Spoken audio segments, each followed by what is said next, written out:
Tucker, are you all set? All set. All right, I'm gonna put you in the waiting room, okay? Okay, thank you.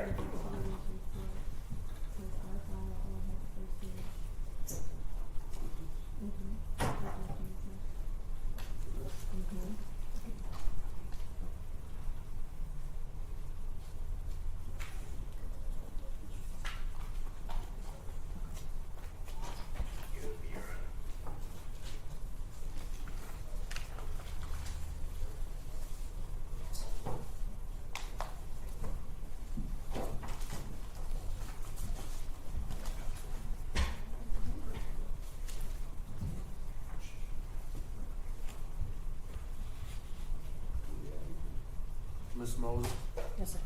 we didn't get a copy of, Officer Johnston's recovery of the vehicle. Is that something I need to address in a motion to compare?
Okay, Mr. Johnson, I'm gonna put you in the waiting room temporarily. No, I'm referring to the video, the body cam. I thought it responded to you, there is no video. There is no video of the recovery of the vehicle? No. I thought the report said that there is one, so that's why I assumed that there was. So, I thought, you asked an email and it responded. I didn't get a response to that email. Yeah, because then you responded back after that your client was okay to do the corporal lineup or something like Yeah, that. it's good doing the Yeah. photo lineup, the live lineup. Sure. Yeah. Oh, did you do the photo? Did you do the photo on it? And there was there identification? Yeah, both two witnesses. Oh, I didn't get that either. So can I take a look at that? Yeah. Should be, not in your discovery pack? No. It's not. When did you sent me the report, right? And I forwarded it to him. No, he was asking about the body camera footage. I was referring to the body camera footage. What I sent to him. Okay. What's it labeled under?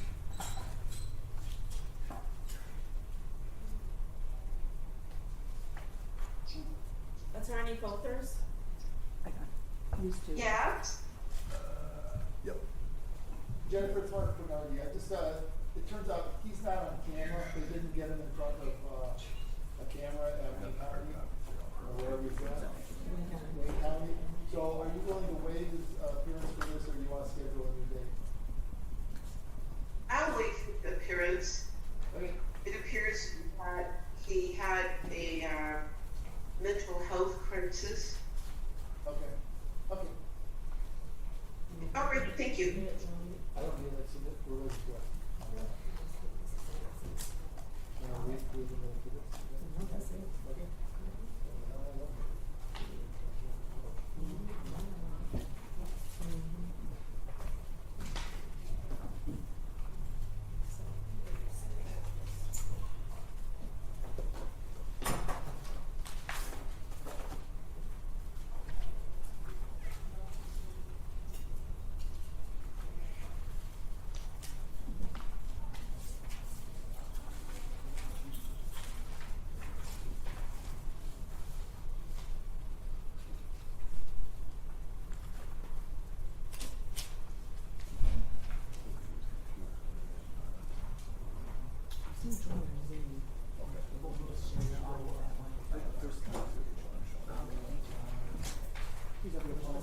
Yes, ma'am.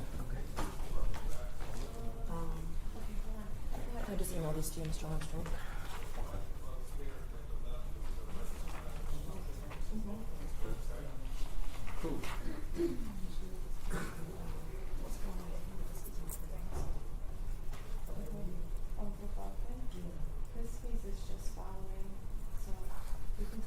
Okay.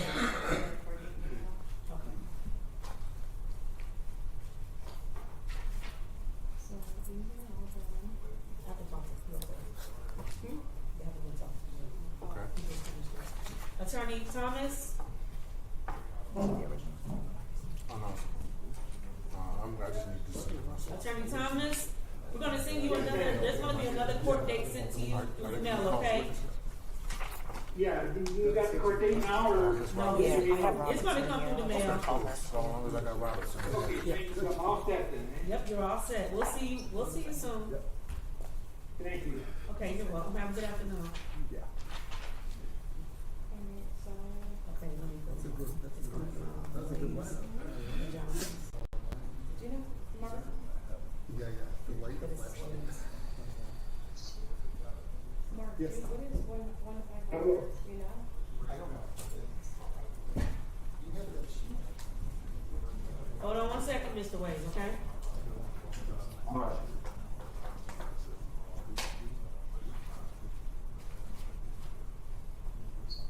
You want some?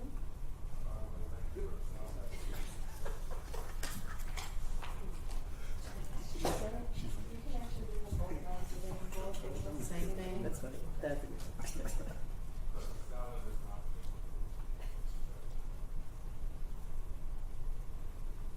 Mr. Gary Johnson, can you turn your camera on and unmute your device, please?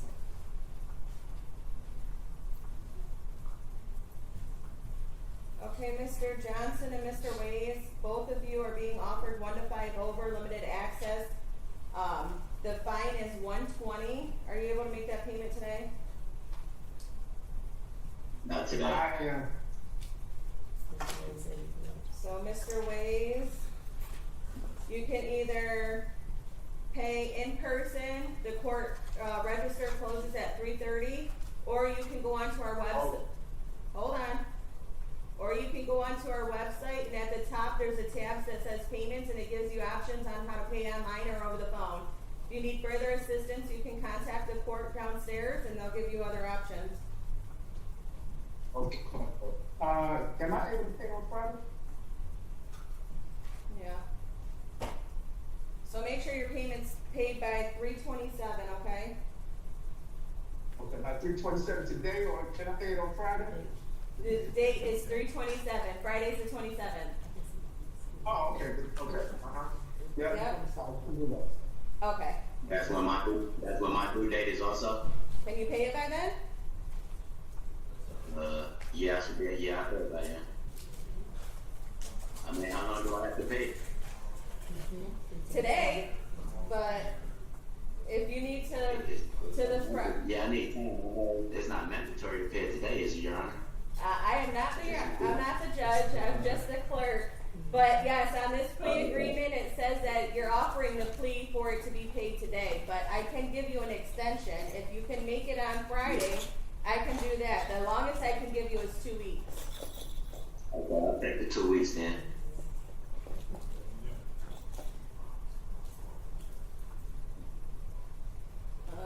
So that date is April 8th. Thank you. Alright, make sure that's paid or it goes back to the original charge, okay? All right. Alright, you Yes, guys, ma'am. you guys are free to go.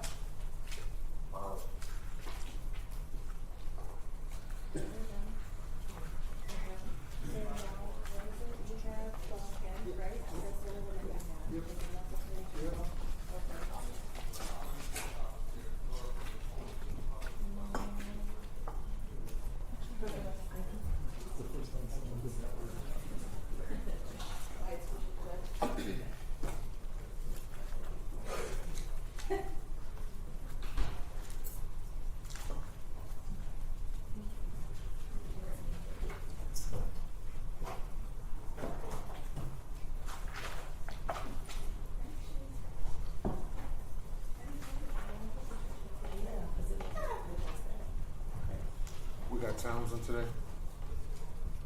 Cool.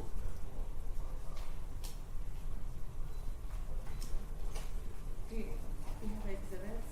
I have 2, 3, 4. 3? I had 2 audio, 911, just got me stickers and then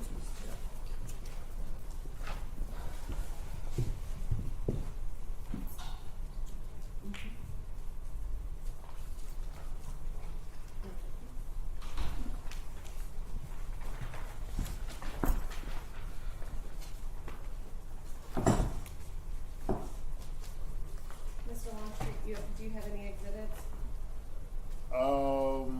Not at this moment, but I could, depending on what the prosecution produces. Oh, I'll keep them up. 2 911 calls. Oh, yeah, that's right. And then, yes. Okay, cool. The 911 call, are you doing the 227 call? Yeah, I got And the 228 call? or from you- your client, just the 2 from your client. Okay, Yeah. 227, 228. Okay, cool. I got the 2 people. But I don't need reference. I got him here too. You do? Just in case. I have a couple of my I don't think so. Now his wife maybe, cause, She ain't here today, okay. but I can bring her. Cause I talked to her, she had some interesting things to say about what she saw, so. Okay, cool.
Hello, how's it going?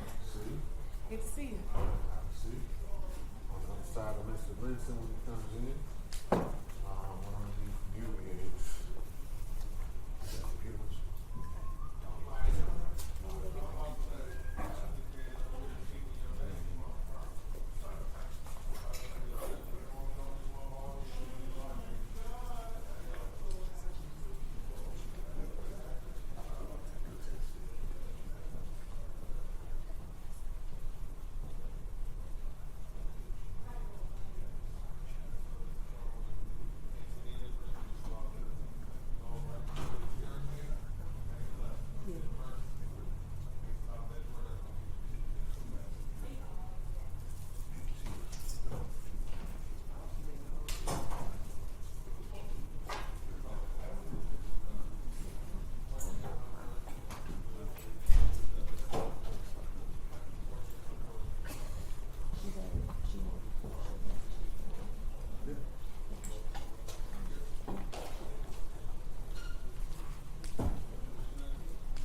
Yeah.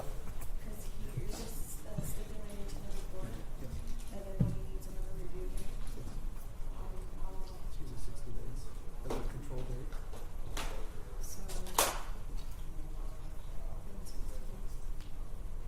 Oh, it's March 25, April 25, May 25. Hello, screening says Alex Gibson. Can you turn your camera on and unmute your device, please? Hi, you're not on the docket, what are you here for today? Antonio Frank Bumpkin, I'm sorry. Okay, so I'm gonna list you as support on a screen. Just make sure you keep your Yeah. devices on mute, when you're on the screen, okay? Okay, thank you so You're much. welcome. You're welcome.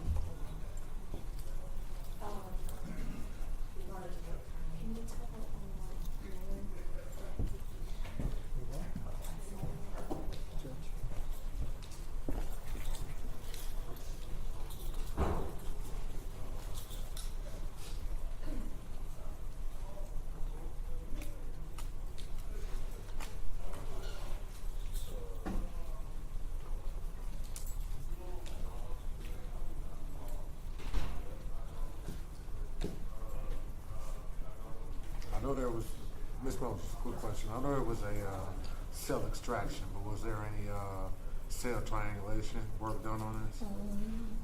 No. No? All right. We're waiting on records. Wait, okay, Yeah. cool. Okay, cool.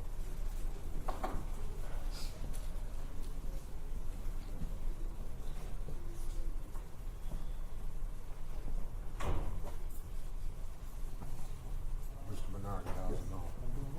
I'm doing great, thank you.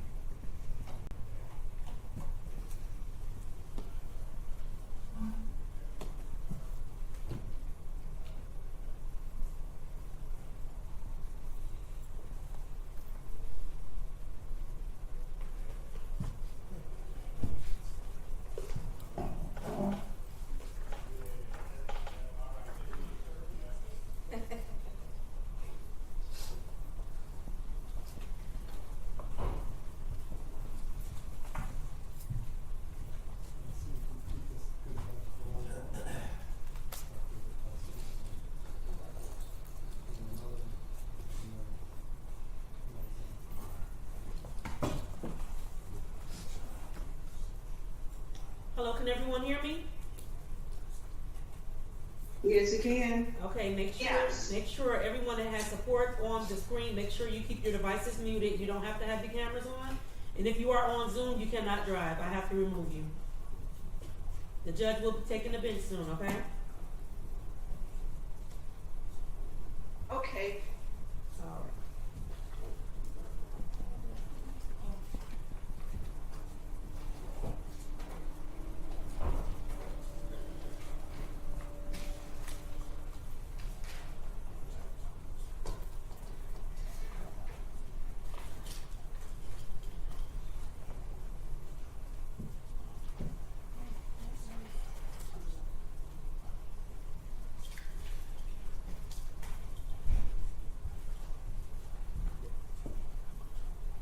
All rise. 32A District Court, the Honorable Ruth Garrett presiding.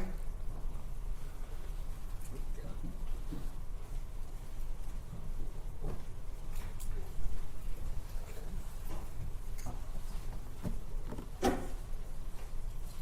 thank you. You may be seated. Good afternoon. As indicated, my name is Judge Ruth Garrett. I'm standing in for Judge Coleman. I'll be hearing the case today. Are the parties ready? The people are ready on Mr. Orlander Linson, Judge.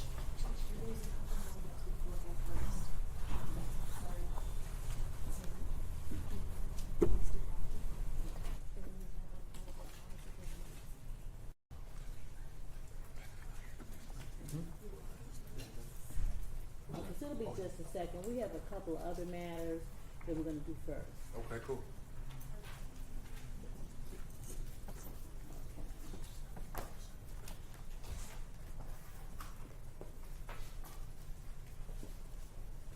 Okay, so we ready on Antonio Frank Buffin. Okay, just a second. This is case number 25-93617, People versus Antonio Frank Buffin. Mr. Buffin scheduled for review today. Charged with aggravated stalking and B&E without owner's trespass. Good afternoon, counsel. Good afternoon, Your Honor. Mark Bernardi on behalf of the people, state of Michigan. Okay, good afternoon. Do I have attorney Coulter? Yes. Good afternoon. Good afternoon, Your Honor. Jennifer Colthurst, 52876, Neighborhood Defender Service of Detroit, and I'm appearing on behalf of Mr. Antonio Buffkin, who is housed at the adult detention facility. At this time, I respectfully request permission to waive his appearance. He's been experiencing a mental health challenge or crisis. Okay, so the court will grant the waiver of your client's appearance. Is there any objection? No. Okay, so his appearance is hereby waived, counsel. Today is the day set for review. What would you like to say on behalf of your client? Your Honor, I am respectfully requesting, Your Honor, to find that according to the clinical social worker, Graham Parker, a forensic a certified forensic examiner, Mr. Buffkin, still incompetent to stand trial. However, it seems to be a substantial likelihood he's able to attain competence if he's provided the treatment that the law allows, which I believe is up to 15 months from the signing of the original order. So I'm asking the court to allow him to get that treatment. I understand he's been waiting for a state bed to become available in order to receive the treatment. So that seems to be the delay as it relates to treatment. A bed, I guess the beds are occupied. Okay. Any objection to the clinician's report? No, Your Honor, I have read the important parts of that report. People are willing to stipulate to the report as well as the findings that he is currently still incompetent and that there is a significant likelihood that he can regain competency within the legal time frame. Okay, so the court's gonna adopt the clinician's report, counsel, and refer him to the forensic center based on the statutory period of time. Let's get a new court date for review. Okay, that court date is gonna be May 27th, 2026 at 1:30 p.m. via Zoom. Anything else, counsel, on behalf of your client? Not at this time. Thank you very much, Your Honor. Okay, thank you. This hearing is concluded. And this goes with you. Have a good afternoon. Okay, thank you, you too.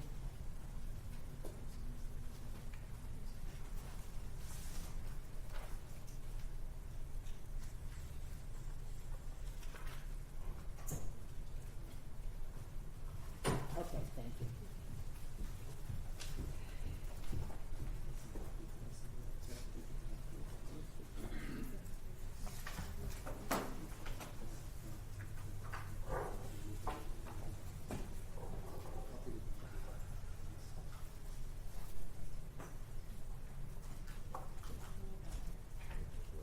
Okay, so we ready on Terrence Deron Brown? Yes, Your Honor. Okay, so this is case number 2693899, People versus Terrence Deron Brown. Mr. Brown is scheduled for what's called a probable cause hearing. He's charged with count one. Count one is, just a second.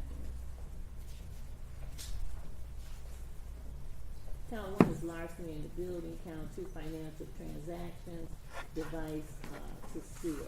Today is the day set for probable cause hearing. Good afternoon. Names for the record. Yes, good afternoon, Your Honor. Deshaun Matha, appearing on behalf of the people. Good afternoon. Good afternoon, Your Honor. It's Nika Tucker, PH 5402, on behalf of Terrence Brown Jr. Mr. Brown, state your name.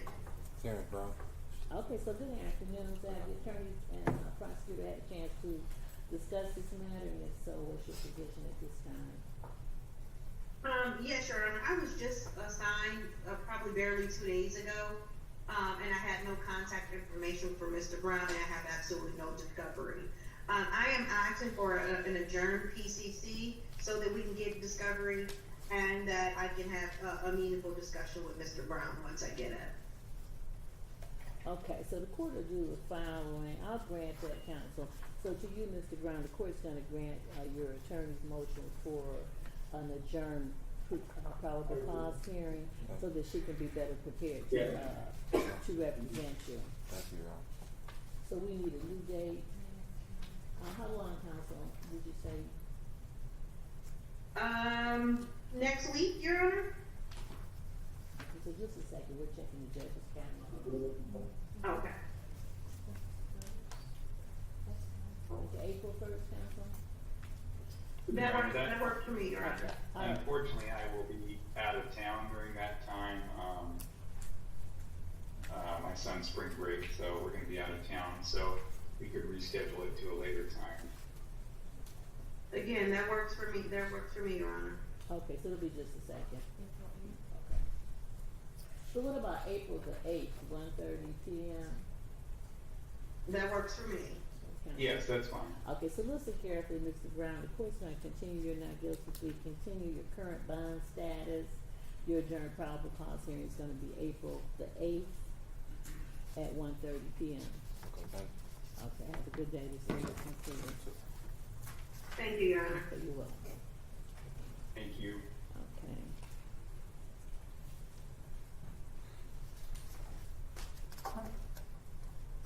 Okay, are we ready on Linson? Yes, Judge. Yes, we are.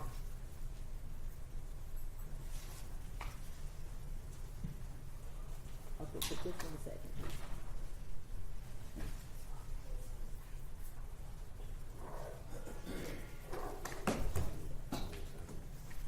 Something called a tape test. Your Honor,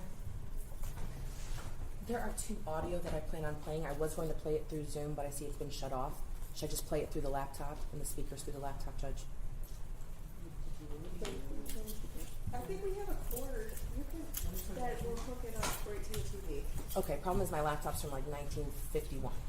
Oh, So it may not have the cord. cord? It may not have the output.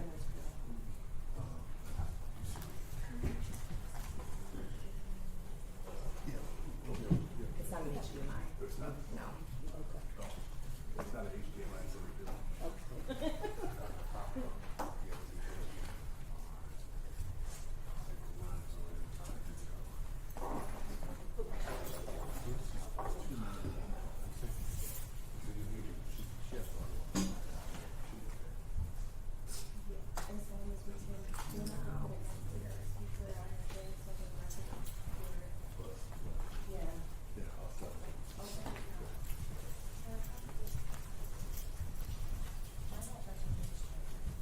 Really? Okay. Yeah, is that great? No. Yes. You got HD report now.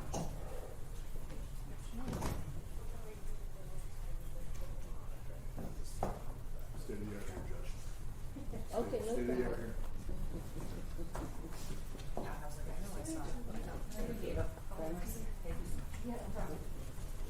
Oh, yeah.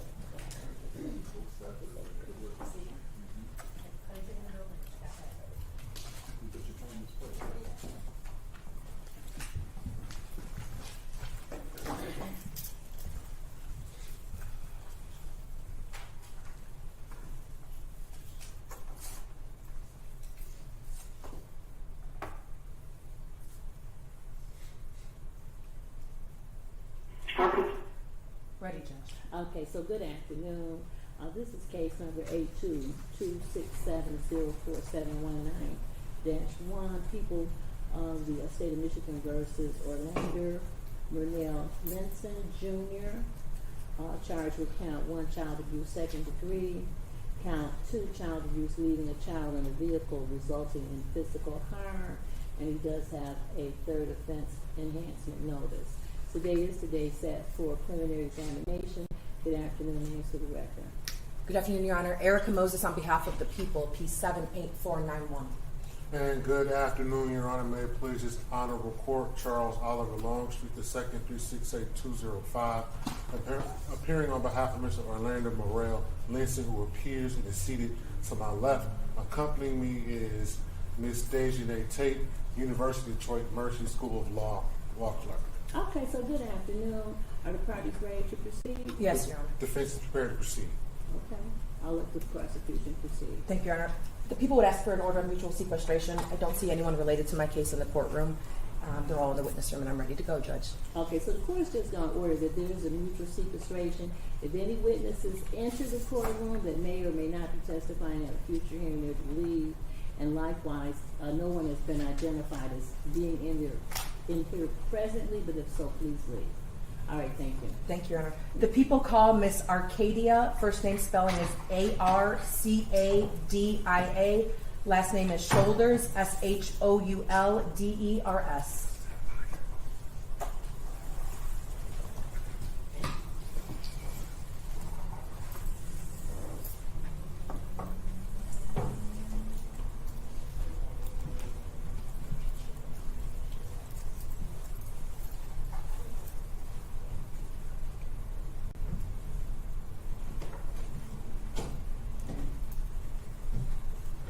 Okay, step forward, lift shoulders, and when seated, well, raise your right hand, please. Do you swear or affirm that the testimony or statements that you're about to give in this proceeding is the truth and nothing but the truth? Okay, so I need you to speak loud and clear as possible. You may be seated.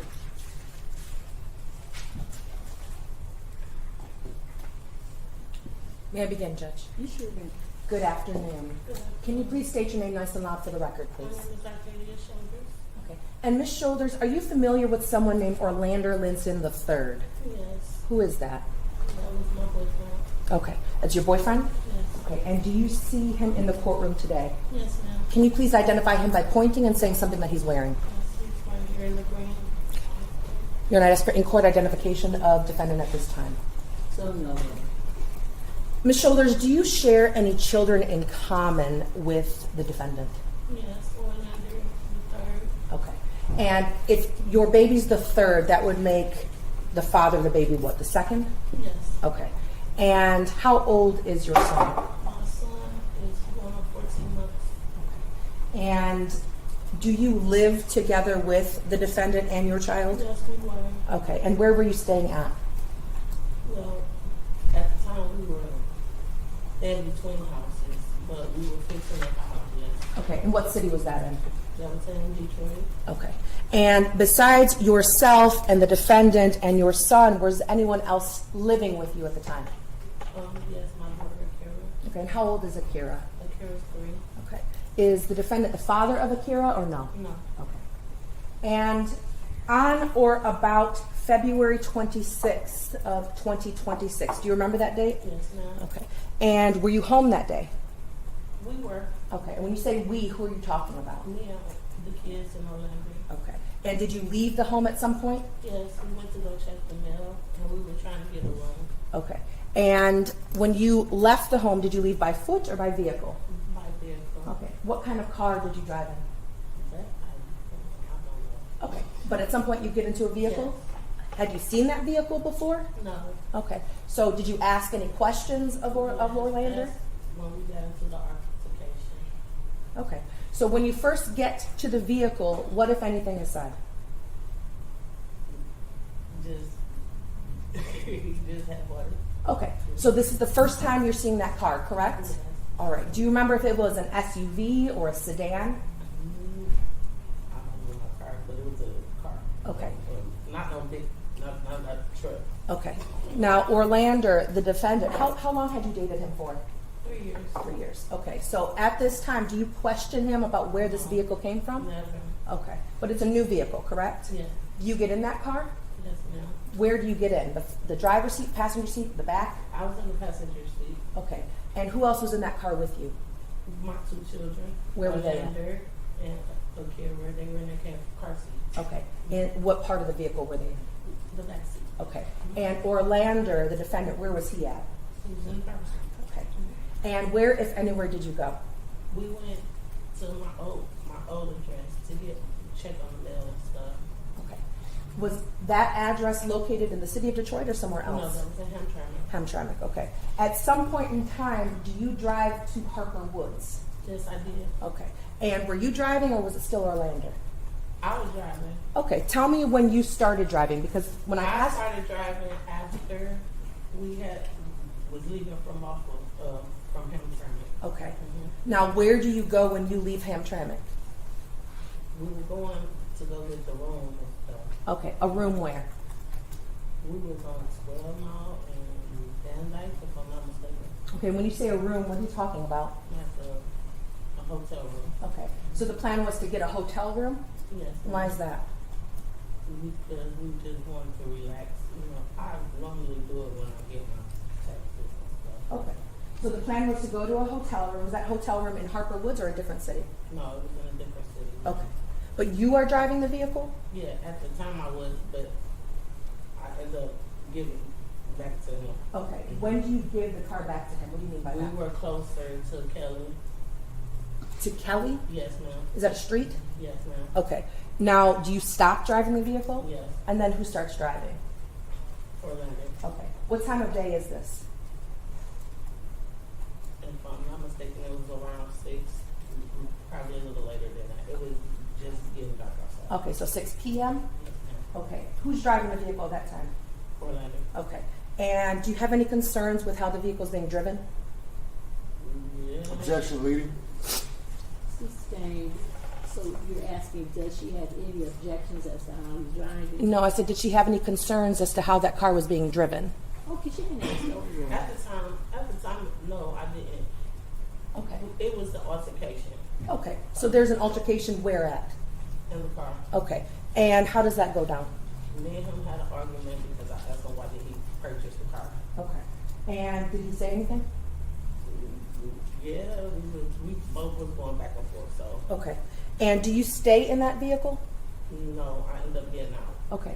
And do you know where you get out of that vehicle at? No, ma'am. Okay. All I know is when I ended up right here at the fire station side of the police station. Okay. I didn't even know there was a police station. Okay. Would that be Harper Woods Police Station? Yes, ma'am. Okay. How do you get out of that vehicle? When he stopped, I got out. Okay. Do you get out voluntarily? Yes, I did. Okay. I tried to de-escalate the situation. Okay. Does the car stay there or does it drive off? It drove off. Okay. Who was in the car when it drove off? My 2 children. Okay. Orlando. Okay. And was Orlando driving the car? Yes, ma'am. Okay. And when you leave, where do you go? I just started walking down the street. Okay. Did you stop anywhere? Yes, I stopped on the corner Okay. of Eastwood. Okay. Eastwood. Did you go into any buildings? No, ma'am, I said right there on the curb. Okay. Did some? I'm sorry. I'm sorry, so one of the police officers came and asked me was I okay, and I told him no, I was cold. Okay. Do you subsequently go anywhere? Inside of the police station. Okay. And do you talk to them there? Yeah, I talked to them. They ended up giving me a blanket, and they let me use the phone. Well, use my phone to call my best friend. Mary. Okay. And do you mention anything about your children to your knowledge at the police station? I was talking to a police officer, and her name is Ms. D. Okay. I was talking to her, and I just told her like I can't just sit here.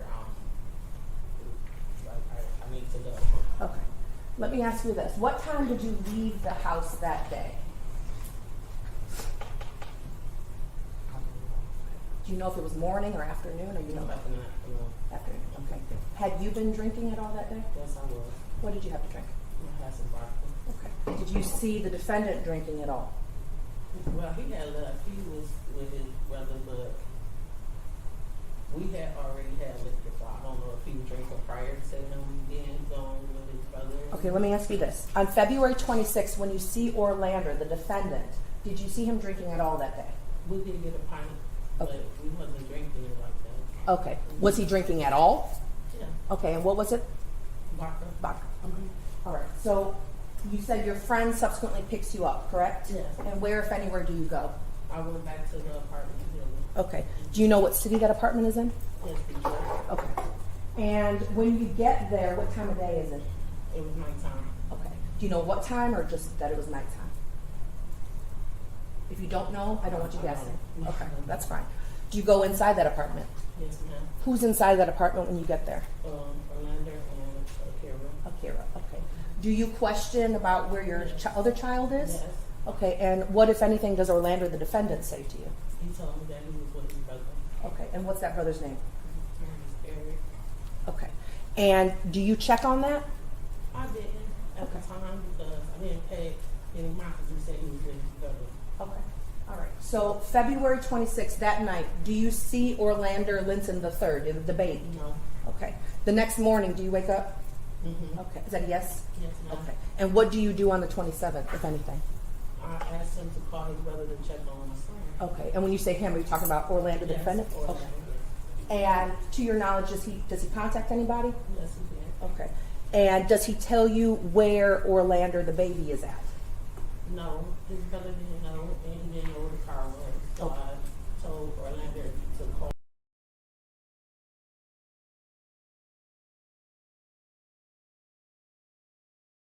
I was right there. You were there. How many times did he call 911, if you know? He called Harper Woods first, and then he called DPD, but they told us that we had to wait 24 hours to put in a missing persons report. Okay. So on the 27th, this call is made, is that correct? Yes, ma'am. Okay. And do you do anything else on the 27th? I went out looking for him. Right. You did yourself? Yes, we both did. Okay, and where did you go? Walked up and down the streets trying to find his car. Okay. And was that in Detroit or somewhere else? It was in Detroit, also in Harper Woods. Okay, why Harper Woods? I don't know. Okay. But it's just the area like right across the street. So one side is Detroit, one side is Harper Woods. So How far away do you live, or where are you staying at from Harper Woods? I don't know. That's okay, all right. But you remember driving in Harper Woods on the 26th, correct? Okay, but you had told me that you went to Hamtramck and that he was driving, correct? Yes. But then you got dropped off somewhere? I didn't get dropped off. Yeah, when the car stopped, I got out the car. Okay, you got out the car. Yeah. And, okay, so this is on the 27th, you don't know where the baby's at. Is that fair to say? Yes, ma'am. Okay. And do you do anything that night? Yes, I was looking for him Okay. How long would you say you were looking for the baby?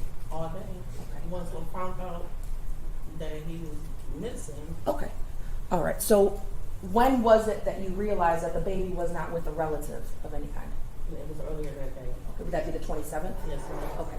Now, the 28th, the next day, Yes. what, if anything, happens on the 28th? We went out with the man, and then I called police. Okay. And asked them to come so I can make the missing persons good. How are you feeling while all of this is going down? Crazy. Okay. Why is that? My baby is missing. Okay. Do you, you said you dated Mr. 3 years. Linson yes. for 3 years. Mhm. You know his voice or no? Yes, ma'am. Okay, if I'm gonna play just a short second for you, tell me if you recognize the voice, okay? Okay, thank you.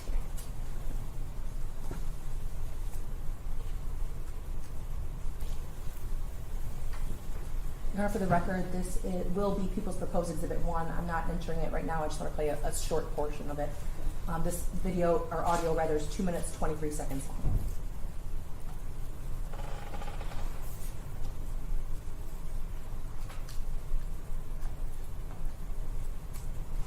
Harper Woods, can I help you? Hello, how you doing? You recognize that voice? Yes, ma'am. Whose voice is that? Yes, ma'am. Very cool.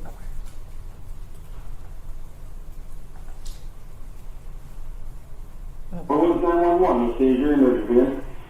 Detroit 15, what a transfer. Go ahead, caller. That's the address of the emergency. Hello, how you doing? Good, how are you? It's not even You recognize that voice? Whose voice is that? Let me have 1 moment, Judge.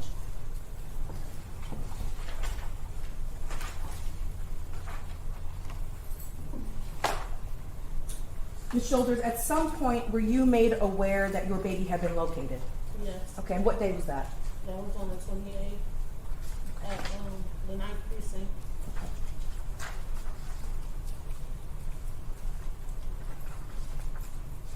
And are you familiar with an address of 20668 Damon, D-A-M-M-A-N, in the city of Harper Woods? No, ma'am. Would you have any reason to have been there? No, ma'am.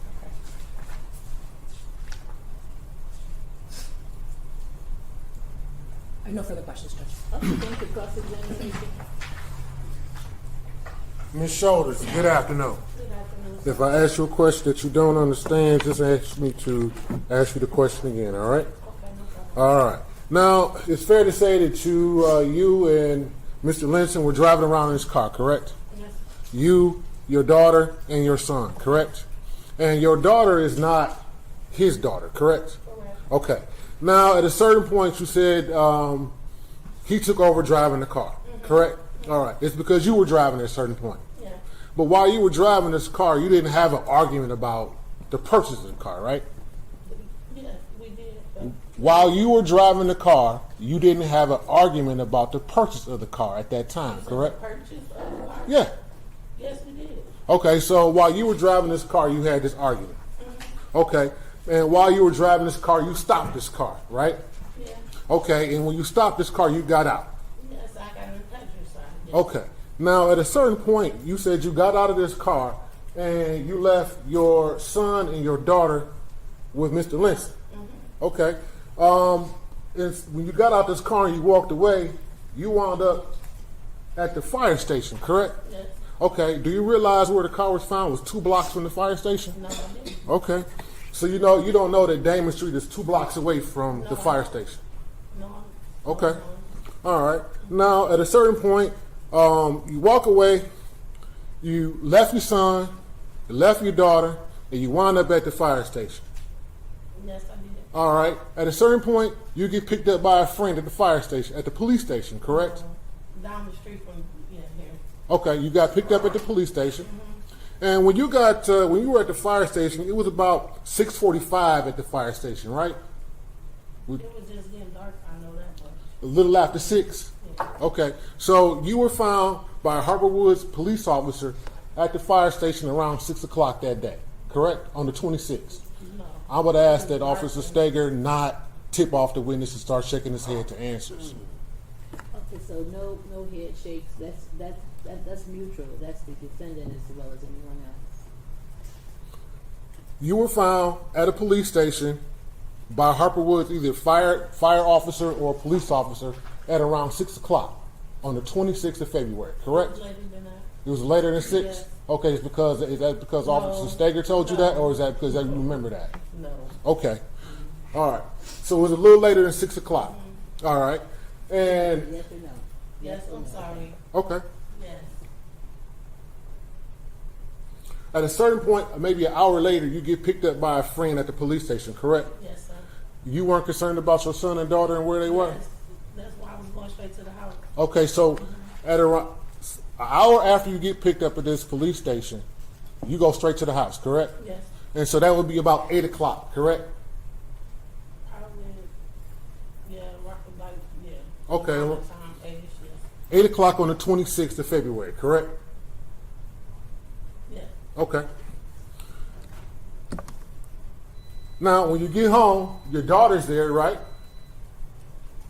But your son is not. Okay. Don't say it. Yes. No. And didn't Orlander ask you, where's our son? No, he didn't ask me that. He didn't I ask you that? asked him Okay. Didn't you have the keys for the car? No, I didn't. Okay.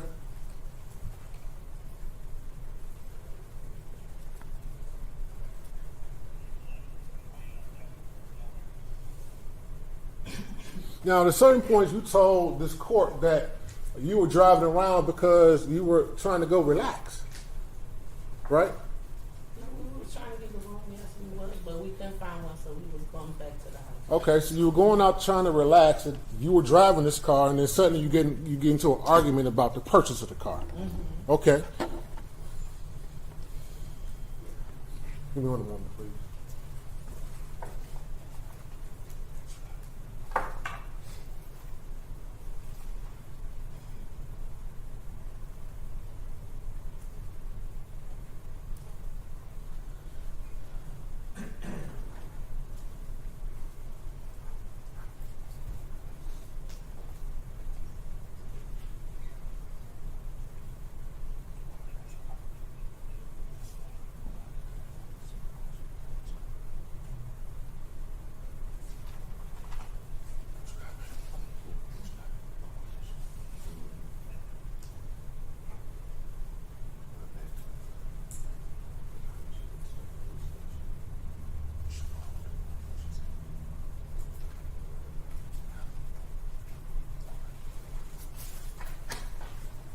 Now, is it fair to say that you didn't report your son missing for almost 40 hours after he was missing? No, that's not true. And is it fair to say that Mr. Linson called the police shortly after you got home? No. He called around. He called the next day after his brother told him that he was not with him How do you know what his brother said? because he had him on speakerphone. Now, let me ask you. You would agree with me that at about 12 o'clock in the morning on the 27th, Mr. Linson called the police looking for his son, correct? Yes, he did. Okay. And that was approximately 6 hours after you were found 2 blocks away from where the car was found. Correct? Would that be correct? No, because I didn't know where the car was. Okay. After he pulled off. So I went. So if Damon Street is 2 blocks away from here, that would be 2 blocks away from where you were found, correct? I don't know where that street is, so I'm sorry. I'm asking you, if Damon Street is 2 blocks away from where we are right now, that will be 2 blocks away from where you were found, correct? Okay, yes. Okay. Okay, I'm glad you didn't hear Damon Street, but it would be fair to say that if you were found 2 blocks from here, and Damon Street is 2 blocks away, you were found 2 blocks away from where the car was found. Well, Would that be accurate? I wouldn't know. Okay.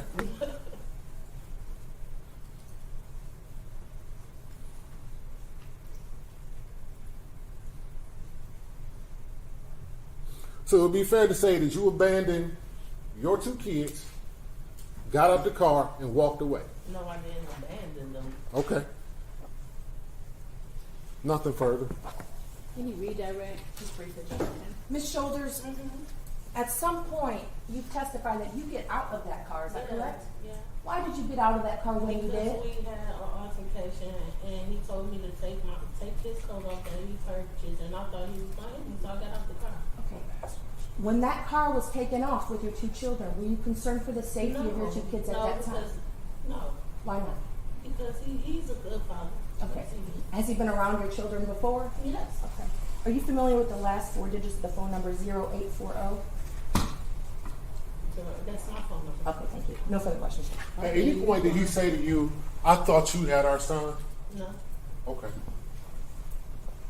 Anything else? No, Judge, thank you. Okay, thank you, witness. You may step down, Thank and you. you're gonna have to step back into the witness room. Thank you, Judge. Next, the people call 911 dispatcher, Ms. Sandy Olivieri.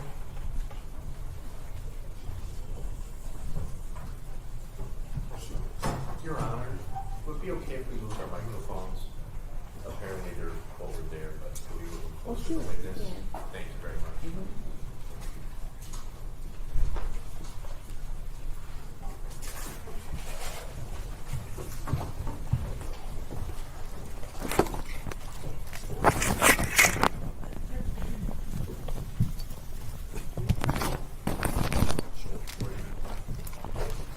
Here?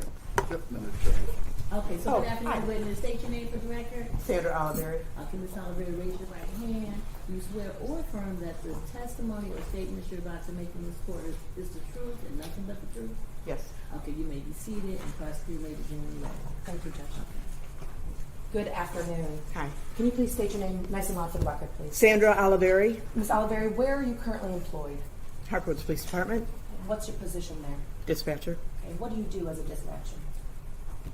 Answer the phone, dispatch calls. Were you working on or about February 27th of 2026? Yes. Okay. Do you know what your hours were that day? 7 p.m. to 7 a.m. Okay. And you're aware of the case? I'm sorry? Well, yeah. You said 7 a.m.? Thursday night. So, or, yeah, Thursday, 7 p.m. to Friday, 7 a.m. Okay. So your hours are typically 7 p.m. to 7 a.m.? Yes. Okay. Is there any reason to dispute the fact that you were working on the 27th? No. Okay. And you are aware of the case for which you're here for, correct? Yes. Okay. And on or about that date, do you recall receiving a 911 call involving a missing car? Yes. Okay. And the individual that you spoke to about this, did he identify himself to you? No. Okay. Tell me about these 911 calls. How are they kept? Is it on your personal phone that you're making No. these calls? How are you making these calls? On our computer, our Okay. phone system. Are those calls documented in any kind of way? They're recorded. Okay. And prior to today's hearing, did you review any 911 calls pertinent to this case? Ms. Moses, let me help you out. 911, The no. defense will stipulate to the admission and the authentication of the 911 call we submit to its admission. Thank you, Judge. People seek to admit People's Proposed Exhibit 1. So People's Proposed Exhibit number 1 has been admitted. Thank you, Judge. And this is a 911 audio call. Total timing is 2 minutes, 23 seconds long. Okay, so Thank you, Judge.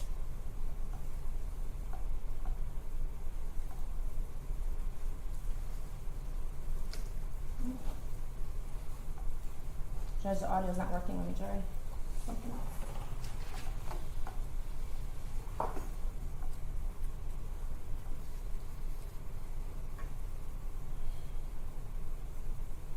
Judge, for some reason the audio's not playing, I'm gonna unplug and put it back in.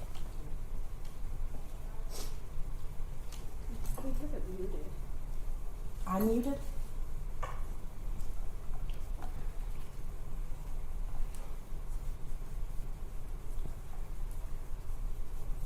Harper Woods, can I help you? Hello, how you doing? I'm good, how are you? I'm alright. I was trying to see if the Harper was supposed to get my car and with my son in there. I'm sorry, did what? Did the Harper was supposed to get my son my car and with my son in there because my son was in my car. Okay, well, I'm not really, we haven't arrested anybody, so I'm not really sure what you're asking me, but I'm saying, do you have any vehicle? It's a Ford Fusion, and my son will be in the car too as well. when? Huh? When was he in the car? Did we pull somebody over? Is that what you're asking me? I'm not really sure what you're asking me. No, my girlfriend was took him to jail though. Is my son in the car too as well? I don't know. I'm trying to make. You have a baby with y'all? Or no? No, we don't have any prisoners. We haven't pulled anybody over. We don't have anybody here. Okay, all right. I'm still trying to find my baby. Okay. Okay.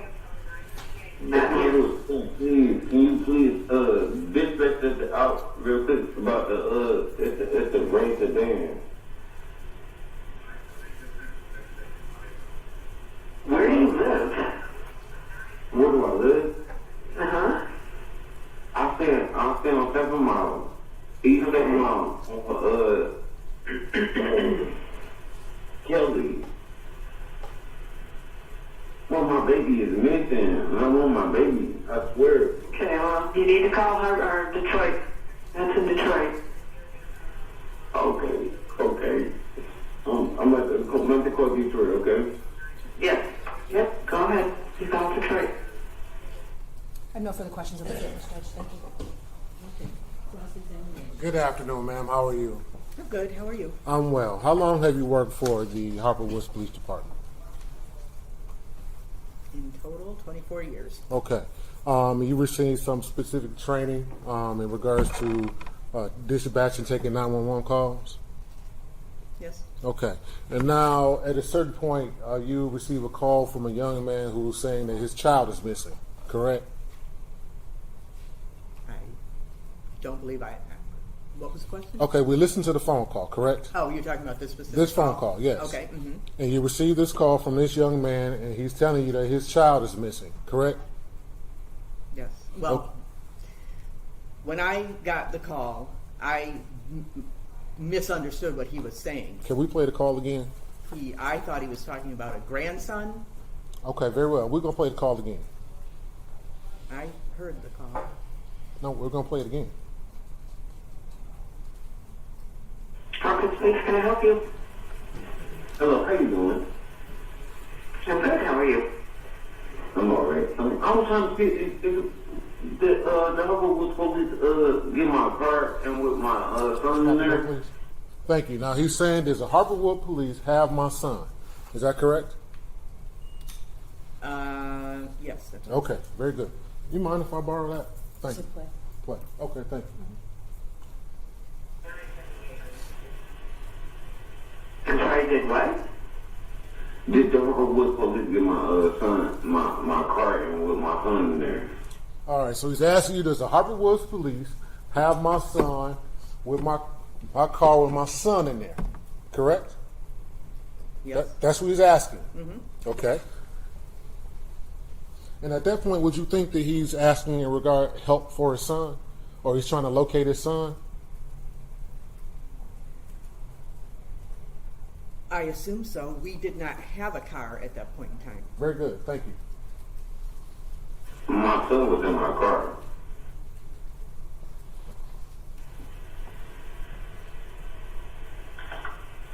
and I'm not really, we haven't arrested anybody, so I'm not really sure what you're asking me, but. I'm saying, do you have any vehicle? It's a Ford Fusion, and my son will be in the car too as well. Now he's asking you about the location of a vehicle, and he's telling you that my son is inside the car. Correct? Yes. Okay.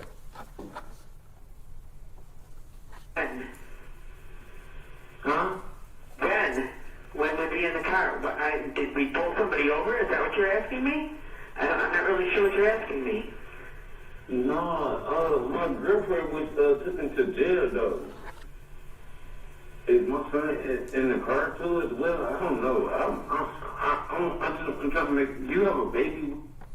Now he's telling you that his girlfriend has been arrested, and the baby may be in the car. Correct? Yes. Okay.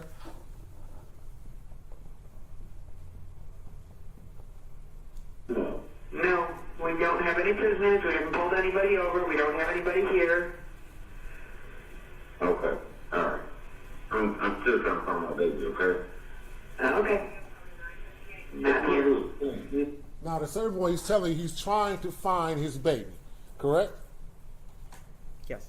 All right. Do you ever alert any police officer that there is a young man on the phone trying to find his son and he may be in Harper Woods?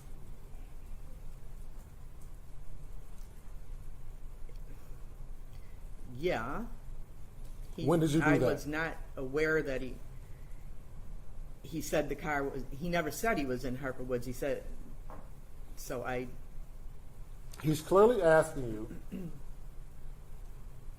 my son is in a car. It may be in Harper Woods. I'm trying to find my son. Did you ever alert at that point any police officer that there is a young man on the phone who's looking for his son in a car, and it might be in Harper Woods? No. Thank you.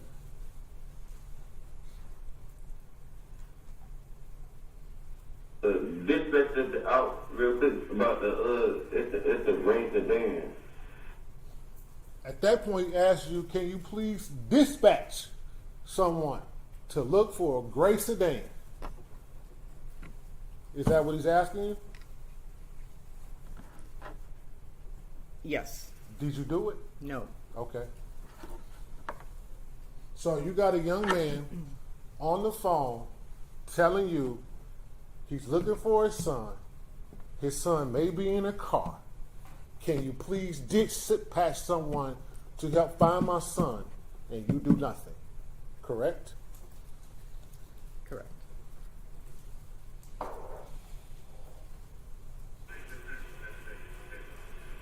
Where do you live? Where do I live? Uh-huh. I stay on 7 miles. East 7 miles. Kelly. Well, my baby is missing, and I want my baby. I swear. Okay. You hear him say, my baby is missing. I want my baby. He's asking you for help. Did you provide any? No. I didn't know where his child was. Now he's telling you that the car might be in Harper Woods. It's a gray sedan. Please dispatch someone. My baby is missing. I want my baby. But you don't provide him any help. You tell him to go to Detroit, correct? Yes. Detroit. That's in Detroit. Okay. I'm at the call Detroit, okay? Yes. Yep. Go ahead. You call Detroit.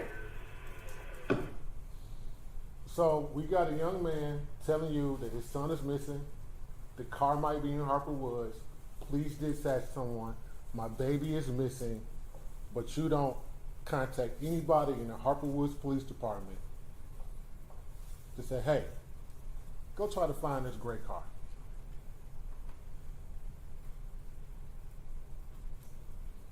Correct. Nothing further. Okay, do you redirect? Just briefly, Judge. Ms. Oliveri, did you hear anywhere in that 911 call how old or how the age of the child? No. Did you hear Mr. Linson say that he believed the vehicle was in Harper Woods? No. And at some point you advised him to call Detroit, is that correct? Yes. Okay, why do that? Because he told me he lived there, so I assumed the child was missing from Detroit. Okay. You need to make report where the child is missing from. I have no further questions. Okay, you read, Ron? I got one question. Do you know what time this phone call came in? According to what I listened to, it was at midnight. Midnight on A the little 27th. after midnight. I'm sorry? I'm sorry for interrupting. Was it midnight of the 27th of February? Yes. Okay. Very well. Thank you. Okay, witness, thank you. You may step down, and can she be excused? Yes, please, Judge. And you may be excused after that. And now the people call 911 dispatcher Frank Gagliardi.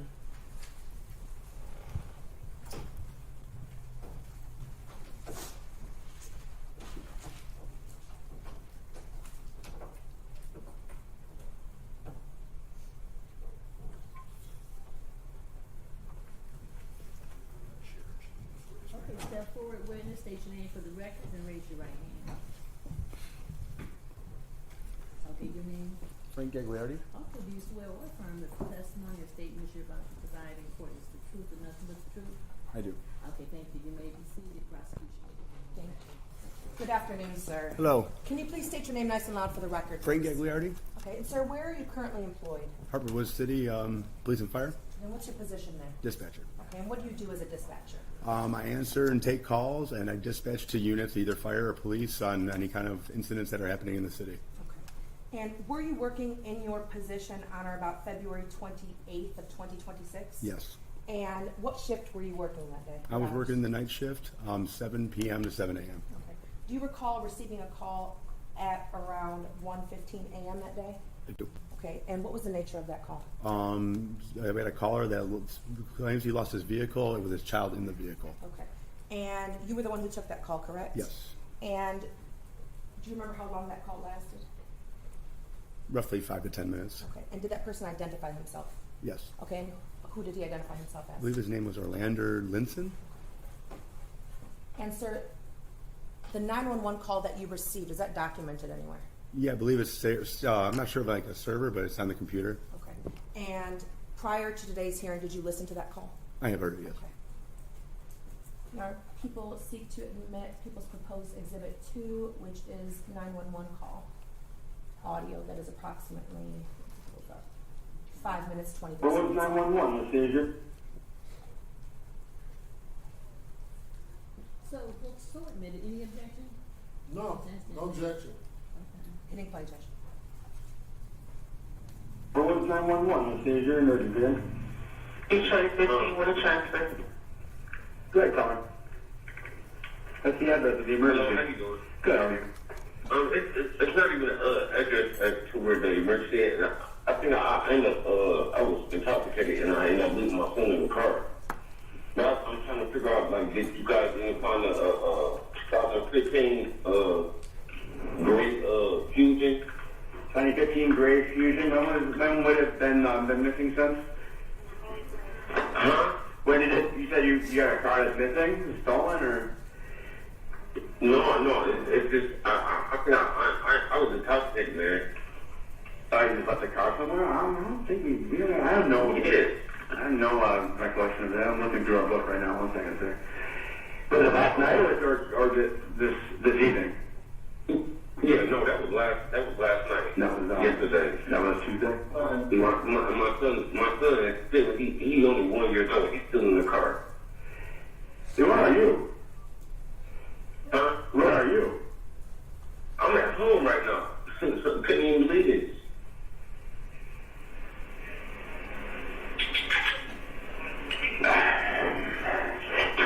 What kind of car was it? I'm sorry. It's a Ford Fusion. Ford Fusion. I have known the Ford Fusion had escaped. That's the only Ford I see in the last 2 months. So unfortunately, I don't feel like we took it. If anybody took it. Okay. So that means I got. I mean, you might, I mean, you're kidding. That sounds like it might be more important than the vehicle. Definitely, yeah. Just a 4-year-old in the car. He's still in the car, and he in the back seat. But you don't know what the car's at either. No, I do not. You're in Harper Woods, right? Do you know any idea of the way you were last night at all? I do not. I swear, I do not. I understand. But it's in that area. 2-7-10 Do you know the license? You said what? Do you know the license plate? What the license plate was to your vehicle? I do not know that. I just bought it today. I just bought it yesterday.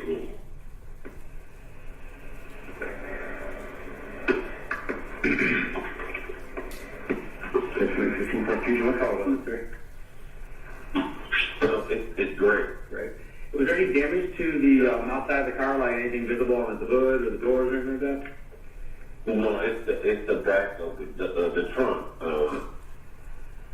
It's the trunk. It's like a little broken, just a little bit though. But other than that, it's all good. Is there someone that usually watches your child for you? That maybe they have one? That's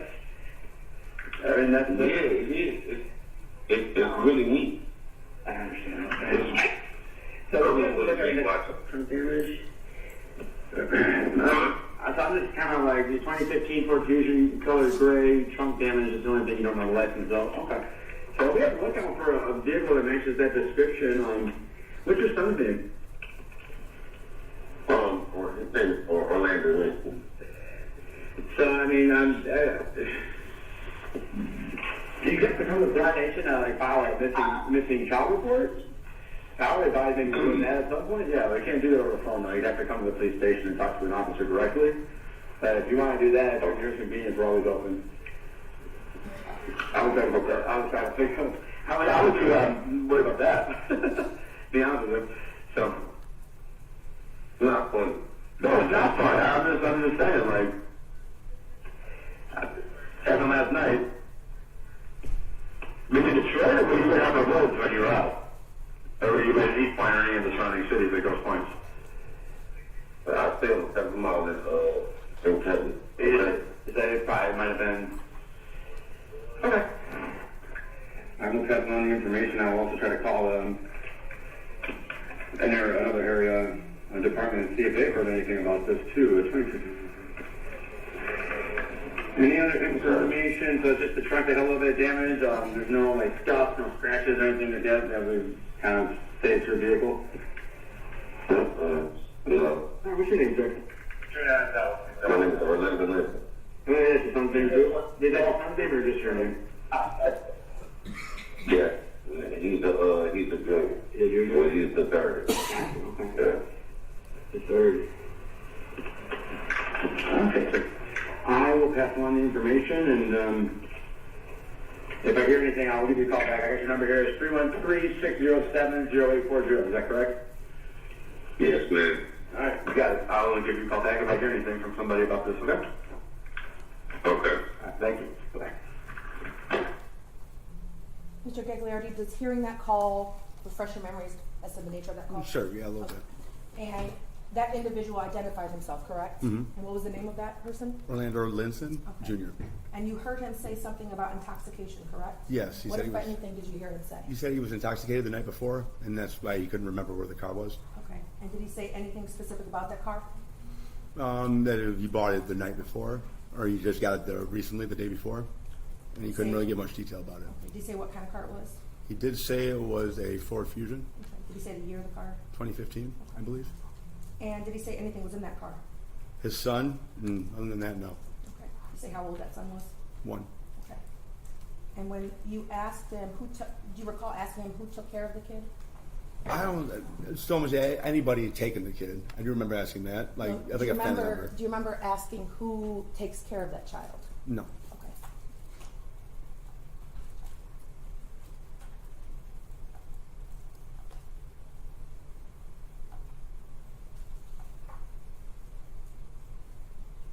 Harper Woods 911, this is your emergency. Detroit 15 with a transfer. Go ahead, caller. That's the address of the emergency. How you doing? Good, how are you? It's not even address as to where the emergency is. I think I ended up, I was intoxicated and I ended up leaving my son in the car. Did you hear the answer or what was said in that statement? At this time, yes. Okay, and what was said? As he draws his car and his child's in the car with him. Like, did you guys find a 2015 Great Fusion? 2015 Gray Fusion. When would it have been missing since? Huh? When did it? You said you got a car that's missing, it's stolen, or? No, it's just I was intoxicated, man. Oh, you just left the car somewhere? I don't think we. I don't know. Yes. I have no recollection of that. I'm looking through our book right now. 1 second, sir. Was it last night or this evening? Yeah, no, that was last night. That was yesterday. That was Tuesday. My son is still he only 1 year old. He's still in the car. Hey, where are you? Huh? Where are you? I'm at home right now. Couldn't even believe it.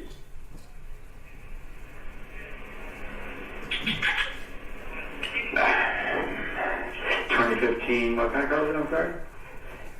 It's a Ford Fusion. Ford Fusion. I have known the Ford Fusion. I escaped. That's the only Ford I see in the last 2 months. So, unfortunately, I don't feel like he took it, if anybody took it. Okay. And so that means I got. I mean, is your kid missing? That sounds like it might be more important than the vehicle. Definitely, yeah. He's a 1-year-old in the car. He's still in the car, and he in the back seat. But you don't know where the car's at even. No, I do not. You're in Harper Woods, right? Do you know any idea of where you were last night at all? I do not. I swear, I do not. I understand.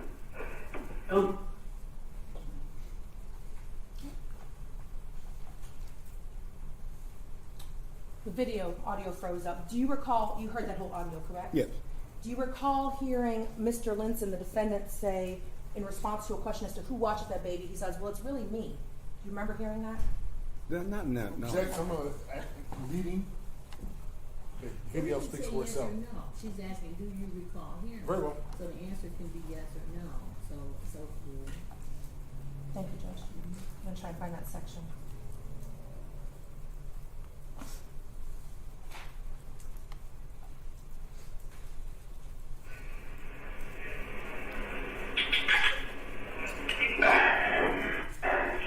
I don't feel like he took it, if anybody took it.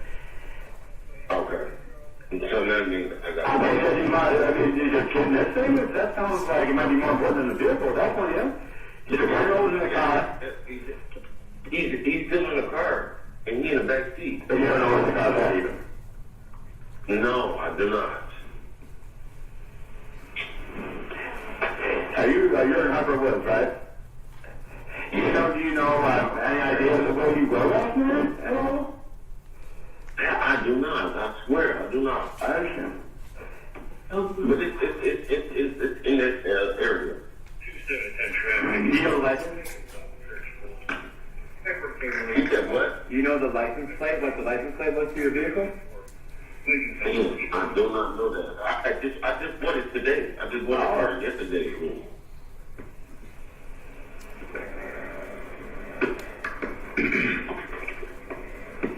15 Ford Fusion, what color was it, sir?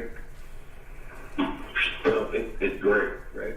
Was there any damage to the outside of the car, like anything visible on the hood or the doors or anything like that? No, it's the back of the trunk. It's the trunk. It's like a little broken, just a little bit though. But other than that, it's all good. Is there someone that usually watches your child for you? That maybe they haven't? No. We're asking that question Yeah, now? I remember asking that question. Okay, and you asked who watches that child, correct? Yeah, someone else, yeah. Okay.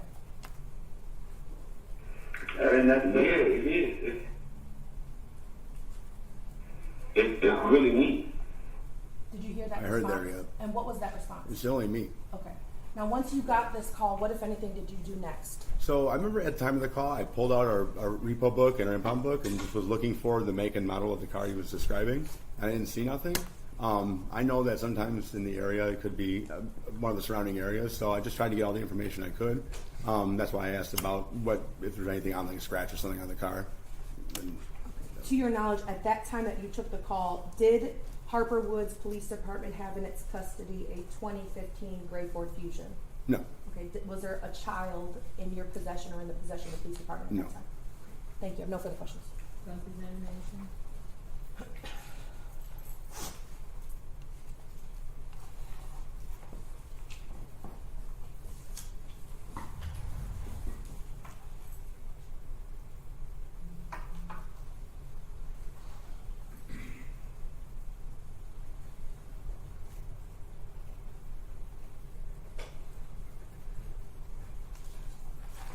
No questions, thank you. Okay, thanks for letting you step down. Will you be excused? Yes, Your Honor. You may be excused. Have a good day. Thank you, Your Honor. The people call next Officer Justin Johnson.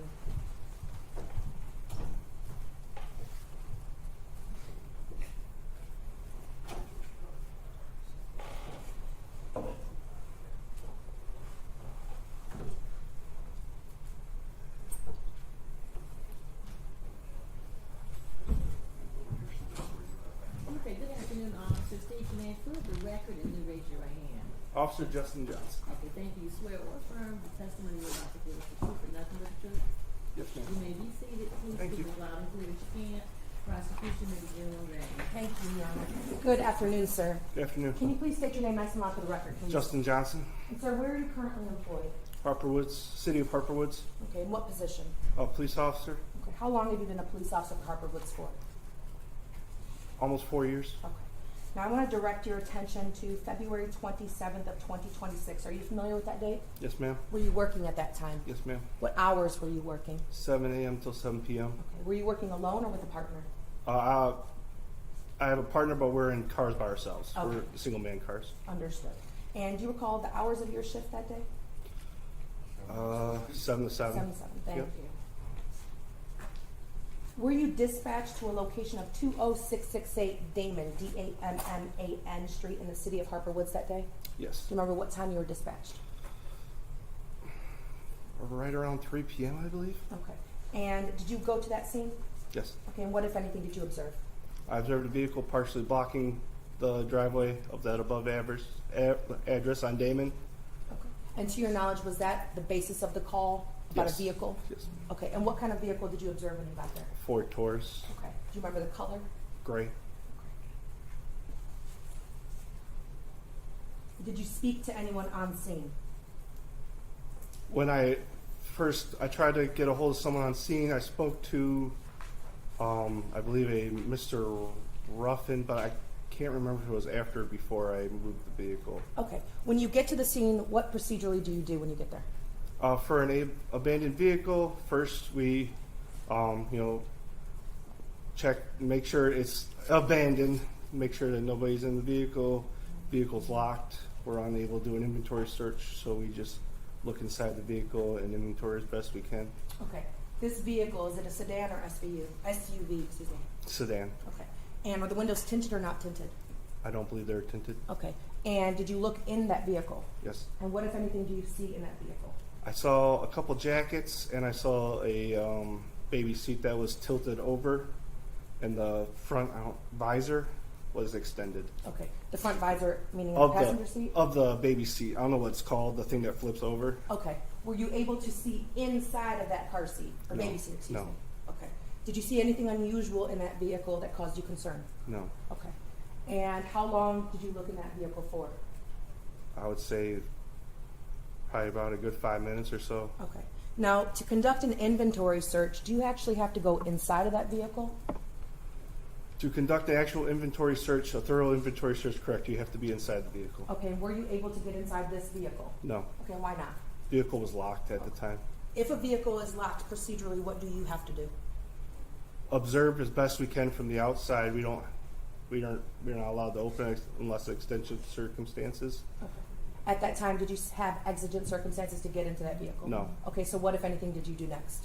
I called dispatch, let them know. That calls for a legal conclusion for which he can't provide. Someone going to object. I'm simply asking what he did next as part of his investigation. He's asking what did he do next after he made that observation.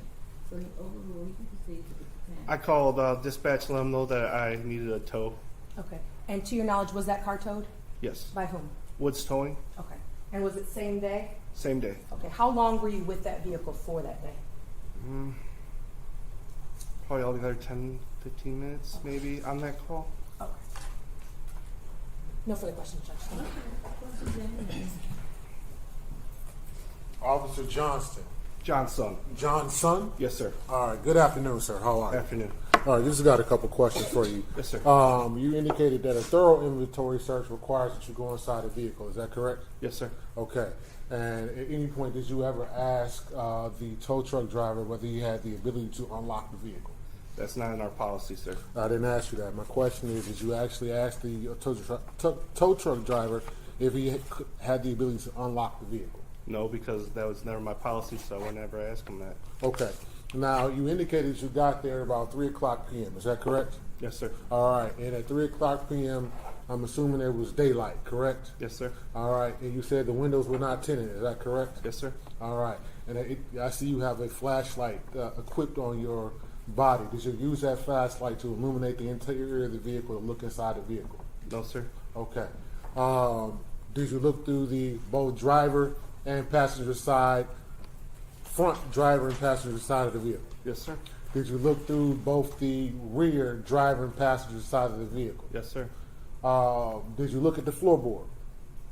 I could not see the floorboard parts of the vehicle. Okay. Did you illuminate? You didn't use your flashlight to illuminate the floorboard to see what was in the floorboard, correct? No. Okay. Now you indicated you would do a thorough search of the vehicle, would include opening the vehicle, but there is a possibility of doing a thorough search outside the vehicle, correct? To the best of your ability, yes. Okay. So the best of your ability would be if you couldn't see the floorboard, that you would use a flashlight to look inside the floorboard to see what was on the floorboard, correct? You could. Okay, but you didn't do that, correct? I did not. Okay. Now, at a certain point, you had this vehicle towed, correct? Yes, sir. All right. And you said you looked inside this vehicle from what you said. You said you looked in the vehicle for 5 minutes. Yes, sir. All right. Tell us what you did during those 5 minutes look inside that vehicle. Of course, look to the driver's side first. Make sure there's nobody slumped over the wheel or anybody. Sometimes people sleep out in their cars or if they're homeless or anything. Let me stop you there. So you looked in the driver's side, didn't see a driver, correct? Correct. You can clearly see the interior of the vehicle on the driver's side empty, correct? Correct. No visual obstructions to the front driver's side of the vehicle, correct? Correct. All right, continue. What else you do? Checked all the windows that we mentioned. Okay. When you looked in the back seat, you looked at the back driver's seat, correct? Yes. You saw a child seat there, correct? Yes. You saw some coats there, correct? Yes. But there were no other visual obstructions? Other than the baby seat was tipped over. Other than the baby seat was tipped over? Yes. But there were no other visual obstructions, correct? Not that I remember, no. Then how come you couldn't see the floorboard?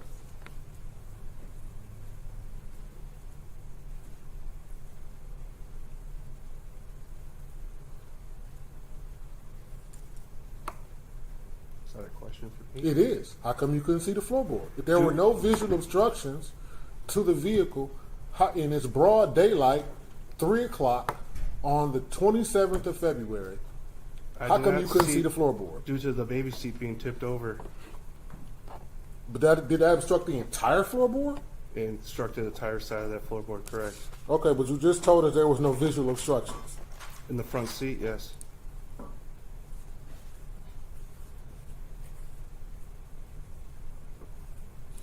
Were you equipped with a body-worn camera that day? Yes, sir. Was it active? No. Why not? I simply forgot to turn it on. You forgot to turn it on. Mm-hmm. Is that a yes? Yes, yes. Okay. And is it your procedure? Is it the procedure of the Harper Woods Police Department for you to activate your body-worn camera? Yes. Okay, but you didn't. Yes, I forgot. You forgot. Okay. How often do you forget your standard procedure at the Harper Woods Police Department? No, not often. Just that day? Just that day. Okay. That's convenient, isn't it? Objection, Uh, argumentative, Judge. Withdrawn. Withdrawn. Withdrawn.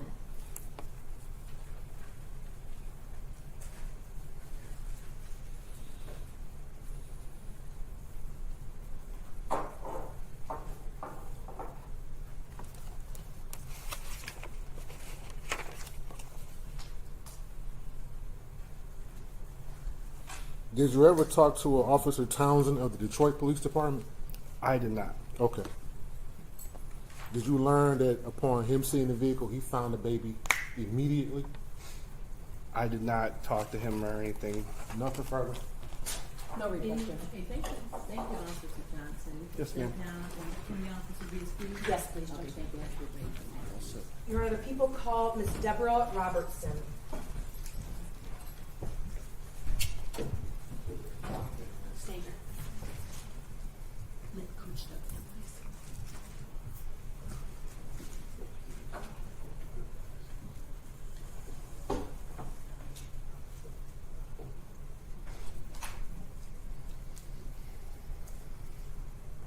Oh, can we recall that witness quickly? I got one question. Officer Johnson? Yes.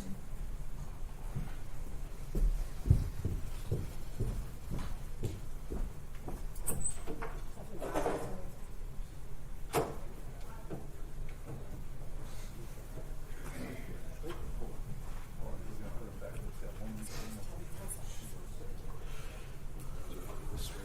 Okay, so this is a recall for Officer Johnson. Yes, ma'am. No objection, is that right, Madam Prosecutor? Or she's correct, she's right. Okay, so it's a recall of Officer Johnson, no objection, is that correct? No objection, recalling I'm Officer sorry, Johnson? Judge. No objection. To the recall of Officer Johnson? No, Judge, thank you. Okay, Officer Johnson, you're still under oath, you may proceed with the question, you may proceed. I just got a couple follow-up questions. I'm so very sorry, sir. You said the baby seat was tipped over, correct? Yes, sir. Was tipped over to the left towards the passenger side door, or was it tipped over to the right towards the passenger side door, or to the left to the driver's side door? Neither was tipped over front ways. To the front? Yes. Okay. Was the baby seat in the passenger side of the vehicle, the driver's side of the vehicle, or in the center of the rear of the vehicle? Strike that. Let me be more clear. We're referring to the baby seat was in the back seat, correct? Correct. Okay. The rear, was the baby seat to the rear driver, the rear passenger, or the rear center? I believe it's to the rear passenger.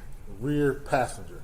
Correct. So it wasn't tipped over towards the door, correct? Correct. It wasn't tipped over towards the center of the vehicle.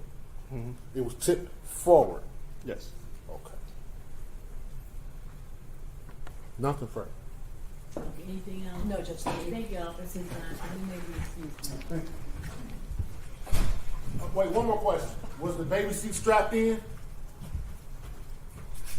I don't know for sure, but if it's tipped over, I'm assuming no. Okay.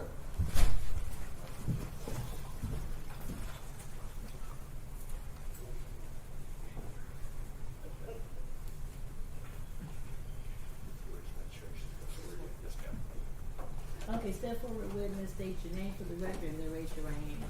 Deborah Robertson. All right, Ms. Robertson, raise your right hand. Do you swear or affirm that the testimony or statements you're about to give is the truth and nothing but the truth? Yes. Okay, you may be seated. Please speak as loud and clear as you can. And prosecutor may proceed. Thank you. Good afternoon, Ms. Robertson. Good Can afternoon. you please say your name nice and loud for the record one time, please? Deborah Robertson. Ms. Robertson, are you familiar with the location around 20668 Damon Street? Yes. Okay. And do you live close to that location? Yes. How close? Across the street. Okay. Now, on or about February 26th of 2026, were you at your home? Yes, I had just pulled up from work. Okay. And you said you were working? I work at the high school, yes. Okay. What time did you get home? I got home around 6, I want to say 6:20, 6:15, 6:20. Okay. And when you got to your home, did you see anything unusual? Yeah. I turned in and I backed in the driveway, and as I was backing in the driveway, out of my vision, I seen a child. Okay. Now, is it daylight or dark when you get It's home? early evening, around 6 o'clock. It's Okay. early evening. Now, could you tell the approximate age of this child or no? No, Okay. Was it male or female? it was a little girl. Okay. And where did you see her located? She was in the street. Okay. Was she walking or standing still? She was just, just standing right there in the street. Okay. And did you approach her? I put the car in gear, jumped out, and I said, "Hey, baby!" And I started calling her, and she seen me, and I said, "Come here, come here," and she started coming towards me. Okay. And when you made contact with this child, did you see any apparent injuries on her? No. Okay. And did you see any adults in the area? For a moment, no, and then as she was coming to me, the gentleman started coming. He started coming over. Okay. Now, when you first pull up in your car, you say you backed in your driveway. I backed in correct? my driveway. Yes. Were you already backed in your driveway when you noticed the child, or were you driving up to your house when you noticed the child? No, as I backed in, I looked, because my neighbor's truck was there. Okay. And then they left, and as I seen them, and I backed up, and I looked, and I seen a baby. Okay. And it's this little girl, correct? Yeah. How long are you conversing with this child before you notice the adult? It wasn't even a minute. Okay. That I called her. Okay. And she looked at me and came, and then the gentleman came. Okay. To the best of your knowledge, did that adult appear to come from the same direction that child did, or no? I seen it looked like he came from around the tree as I looked over. Okay. All right. And did you make contact with that person? Yeah. Okay. And do you remember what that person looks like? Right there. That person is in the courtroom today? Yes. Can you please point again and say a color that he's wearing? I think that's green. Okay. You're on our desk for in-court identification of the defendant at this time. Yes. So noted. She's identified the defendant. Okay. How close do you get to the defendant or to this individual? I mean, he came up on me because he was asked me could he use the bathroom, and he asked me could he go in the house and use the bathroom. I told him no. I'll watch the baby. You can go in my backyard, because I didn't know him. And so I said, we'll be standing right here. Okay. And he went in the driveway to use the bathroom. Okay. I guess he used the bathroom. Had you seen this person before? No. Did you make any observations of this person upon observing him? Yeah, he was intoxicated. Okay. How did you know? Because he was weaving back and forth, and he was very jittery. He was weaving back and forth and jittery. So after you speak with him, you said he then went to your backyard? Yes. That's where you directed him to go, correct? Right, to use I couldn't let him in the house because I didn't know him. Did he come back out? Yeah, he come back. Mm-hmm. You speak to him again? Yeah, I asked him what was going on, where did he come from. I asked him could I take the baby in the house so she could use the bathroom. She had to go. And he said, okay. He said, but can I go in the house? I said, no, you can go on the front porch. He asked me to make a phone call. He gave me a number. They didn't answer, and I sent a text saying that he was there and I had a little girl, but nobody ever called back. And then I gave him some water. He was on my porch, and he said he was very cold. He said, can I please come in the house? And my mom, she's 80, and she was like, I don't know him. So at first I told him no. And my daughter brought a quilt out to wrap him up in, and the baby was in the house. Okay, let me ask you this. At any point in time, does this person come inside of your house? The little girl, she kept coming to the door. So we brought him in and put him in the front door on a stool with the quilt covering so that the air wouldn't hit him, and so that the baby could see him, so the baby could be comfortable. Did he ever identify himself by name?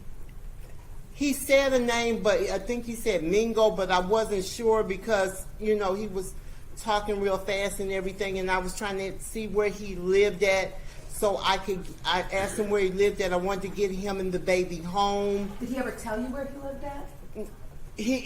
I called my friend to help us get home, and we got him in the car, and he was telling her that he lived, he kept saying 7 Mile, Meringue, he kept saying that area. And so he told my friend how to drive, and then he went to sleep.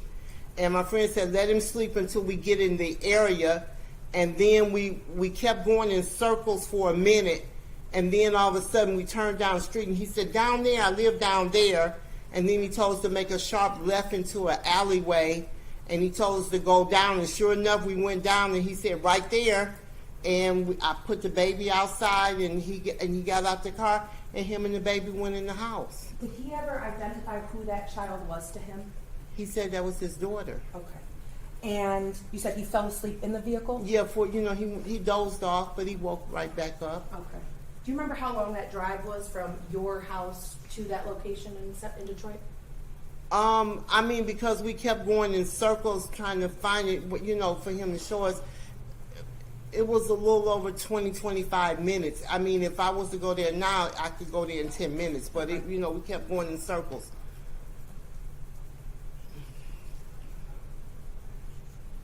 Okay. While inside of your house, you said you did what with the child? We gave her, she wanted to watch cartoons, so we turned on the cartoons for her. And then she said she was hungry.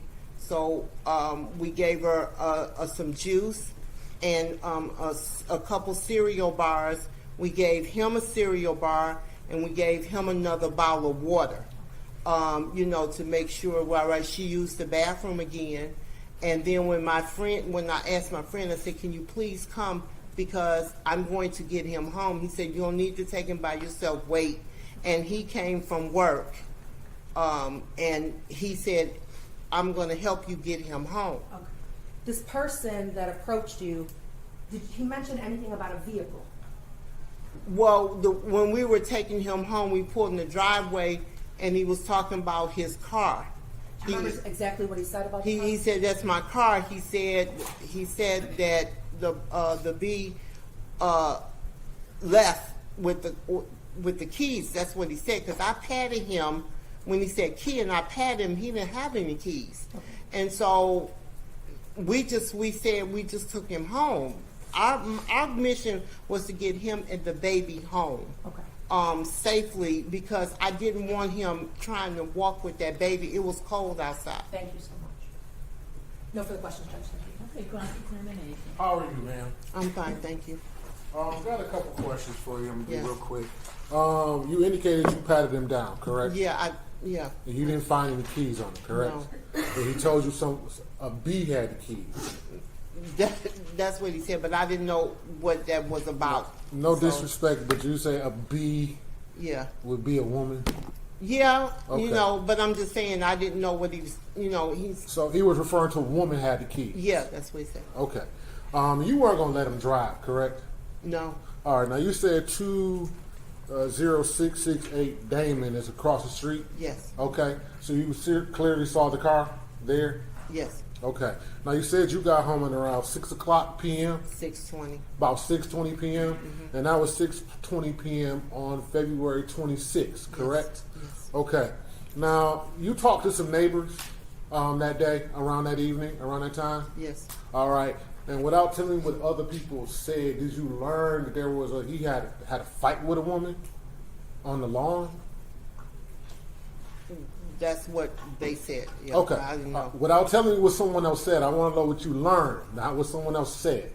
Did you learn that he had a fight with a woman on Damon Street on the lawn? Yes. Okay. So there was a woman that was fighting with him who had the keys. Would that be accurate? Objection, speculation, Judge. I don't think she You can. could rephrase this. It's speculation. Okay, I'll clean it up. You learned that he was fighting on the lawn with a woman, correct? Yes. Okay. He told you that the woman, not being disrespectful, a woman had the keys, correct? Yes. Okay. And now he had his daughter with him, right? Yes. Okay. And you indicate that he was a little too intoxicated, right? I don't know if I would use little, but he was intoxicated. Well, how would you say it? He was intoxicated. He was intoxicated. He was, and you yeah. had to take him home, right? Yeah, And you took him and the baby girl home, correct? we did, yes. Okay. And he didn't mention about a son, correct? But he was definitely with his girl. He definitely knew it was his daughter. And you took him and his daughter home. Yes. Okay. You have to be responsive. I'm sorry, yes. Verbally responsive. I'm sorry. So if you can't shake your head, no, you gotta say it verbally responsive. Yes, ma'am. Okay, so Sorry the about answer to that. the question Yes. was no, when she shook her head, he did not tell her about his son. Okay, thank you. Now, the fire station is next door, right? To this place where we're standing right now? Yes. Okay. Damon Street is 2 blocks away. Yes, I believe so.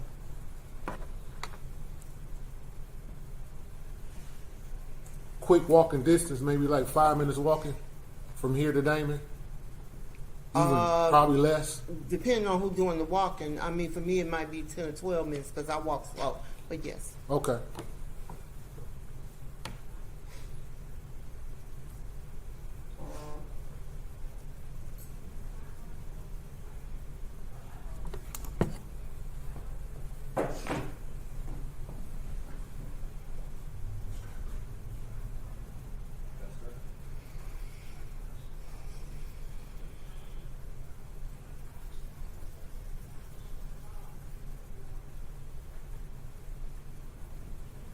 No further questions. Thank you very much. Can you read that rap? Just very briefly. Ms. Robertson, to be clear, you never actually saw a female on scene by your house, correct? No. And you never saw any sort of altercation, correct? No. And again, how long were you conversing with the child before the male adult approached? It was very quickly because he came right away. It wasn't a long time. He came right away. Was it seconds or minutes or something else? I would say it was like seconds. Okay. You know, I called her, she came, and then he came around. Okay, understood. Thank you so much. No further questions, Judge. Can you read the rap? No, thank you. And you read cross pardon. No, thank you. Okay, thank you, Ms. Roberts. Thank you. Okay, will the witness be excused? Yes, Your Honor. You can be excused after today. Thank you. I appreciate it. Thank you, Your Honor. The people call Detective Stephen Townsend. Stay there. You can little shake though.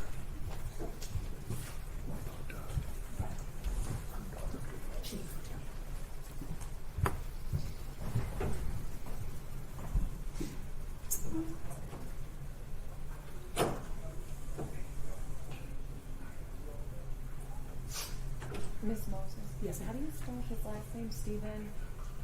Townsend, Townsend. Thank you.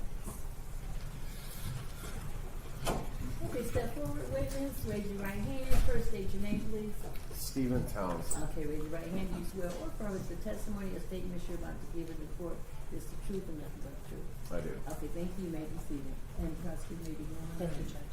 Good afternoon, sir. Good afternoon. Can you please state your name nice and loud for the record, please? Stephen Townsend, Sir, where are you currently employed? Detroit Police Department. In what position? I work in the 9th Precinct Detective Unit. How long have you been a detective for? Almost 10 years. I want to direct your attention, sir, to on or about February 28th of 2026. Are you familiar with that date? Yes, Okay. And were you working that day, sir? I was. Okay. And on or about that day, did you have the opportunity to go to a woods towing? I did. Okay. Why did you go there?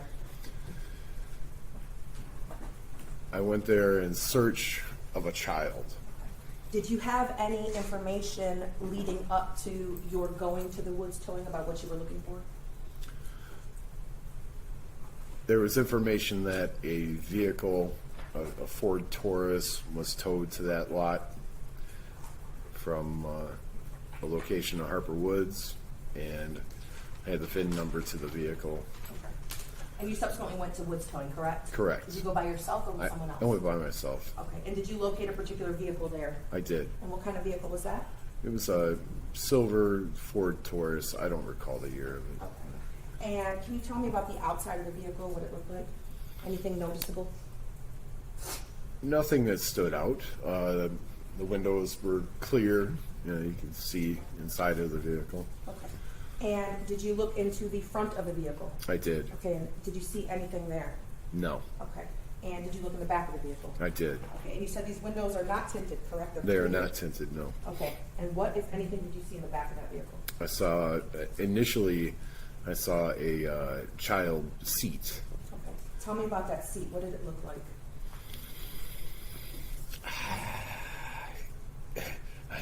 A child car seat. It was facing to the front of the car, like where a child would sit in it, and its legs would be facing towards the front of the car. Do you have children, sir? I do not. Okay. Are you familiar with car seats at all? No, Okay. I'm not. All right. So this car seat, did it appear to be attached to the vehicle or strapped into the vehicle at all? My initial look in the car, I couldn't tell you, no. Now, was that car seat seated correctly according to your observations in that vehicle? It appeared to be seated properly. Okay. And so the car seat wasn't mispositioned at all. It appeared to be in the correct upright position. Is that your testimony? It was in the upright position, yes. Okay. It was cocked slightly to the left. Okay. And then what, if anything, did you see besides the car seat? Looking further into the vehicle, really looking, I saw little tiny fingers, Okay. human fingers. Would you say you saw those fingers immediately, or did it take some time to see them? It took me, maybe 10 seconds, 15 seconds of looking to actually see what I was looking for. Was there anything around that car seat at all? My recollection, there was objects in the back seat, maybe blankets and other things. I'm not real sure what was back there, but it was kind of cluttered. Could you see the floorboards at all in the back seat? No. Okay, all right. Now, you said you saw fingers, correct? Yes. Where were the fingers at? The fingers were, there was a seat belt and the car seat. So the seat belt was kind of around the side of the car seat, and the child's wrist was pinned between the car seat and the seat belt, and his arm was extended and he was hanging by his wrist. Could you see the child's face initially, or was it just the fingers on the arm? I just saw, all I could see was the fingers. I didn't see his face. Were the car doors locked or unlocked? They were locked. Okay. Did you make entry into that vehicle? Yes. How did you do that? With a hammer. What did you do when you did that? So I was there. A guy from the tow yard was there. I said, "Hey, get a hammer." Went over, broke the driver's side window. He crawled through and popped the door. I opened up the back passenger door and freed the child, and then immediately call 911. I am 911, but I'm in East Point, so I thought it'd be quicker for it to call 911 to get an ambulance there. Got the little guy wrapped up in a jacket and just kind of checked his vitals, and the ambulance was there pretty quick. You work for Detroit Police Department, correct? That's correct. So why are you in Harper Woods on a dispatch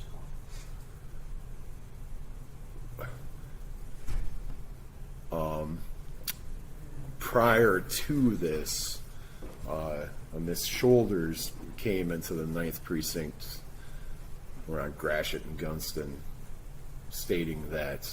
Okay, so without telling me what she says, based on information that you received, you go to the Woods towing. Is that fair to say? Correct. Okay, all right. Now, tell me what this child looked like when you observed him, fully. His eyes were real wide. He was cold to the touch. Didn't have any shoes or socks on. He was wearing kind of like a jumpsuit. Diaper was full. Didn't make a peep. Okay. So was he crying? No, he wasn't crying at all. Did you physically pick him up, or did someone else? No, I physically picked him up, and wrapped him up, and then laid him down. But when I saw him, I got him loose. I took that car seat, threw it out of the car, and made room so I could kind of really check him out, Did you see any apparent injuries on him? No, I didn't.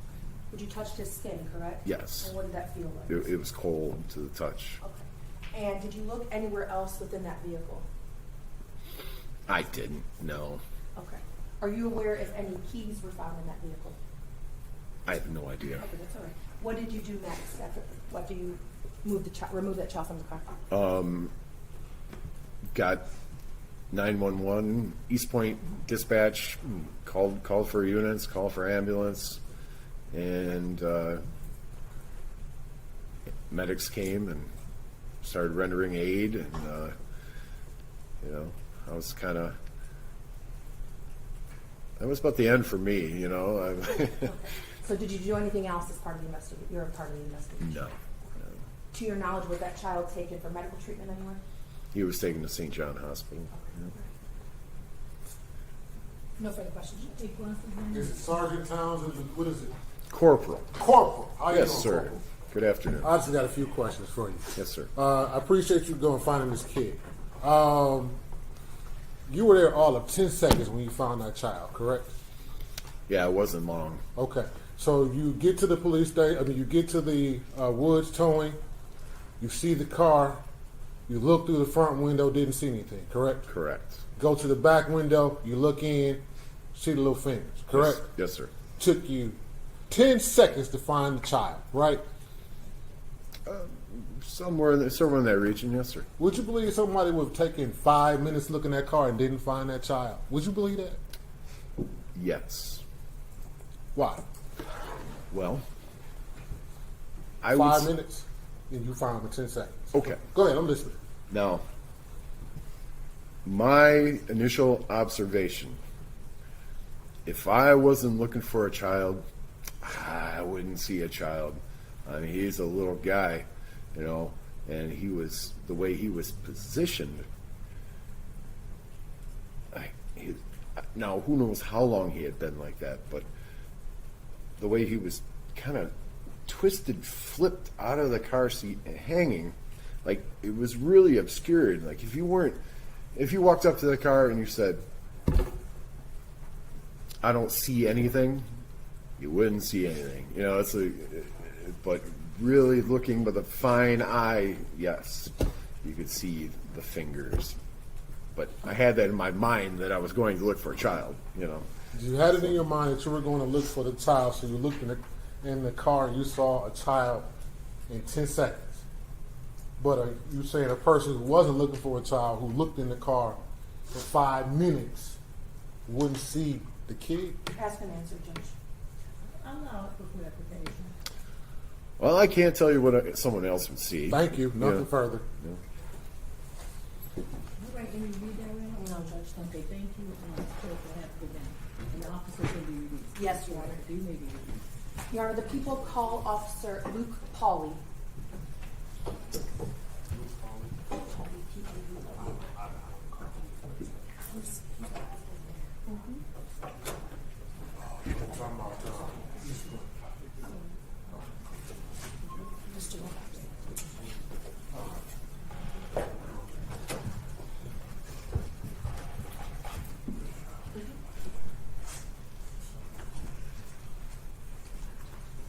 Okay, thank you, witness. Would you state your name for the record? Detective Luke Pauley. Okay, thank you, Detective. Raise your right hand. Do you swear or affirm that the testimony and statements you're about to give in court is the truth and nothing but the truth? Yes, ma'am. Thank you. You may be seated. Prosecutor may begin when ready. Thank you, Judge. Good afternoon. Good Can you afternoon. please say your name nice and loud for the record, please? Detective Luke Pauley, And Detective, where are you currently employed? the Harper Woods Police Department, In what position? in capacity of detective, How long have you been a detective? since May of 2025. And on or about February 28th of 2026, were you in your position as detective? Yes. Okay, and at some point, were you dispatched to a location of a woods towing? Yes. Okay, and why were you dispatched there? What was your knowledge going in? It was regarding the child that was found inside the vehicle. I was informed by my supervisor, Deputy Chief Stagger, that he obtained verbal consent from Mr. Linson to go ahead and search the vehicle. That way I could document, its current status. Okay, what time did you get to that towing center? It would have been, I don't know approximately the time, but early afternoon.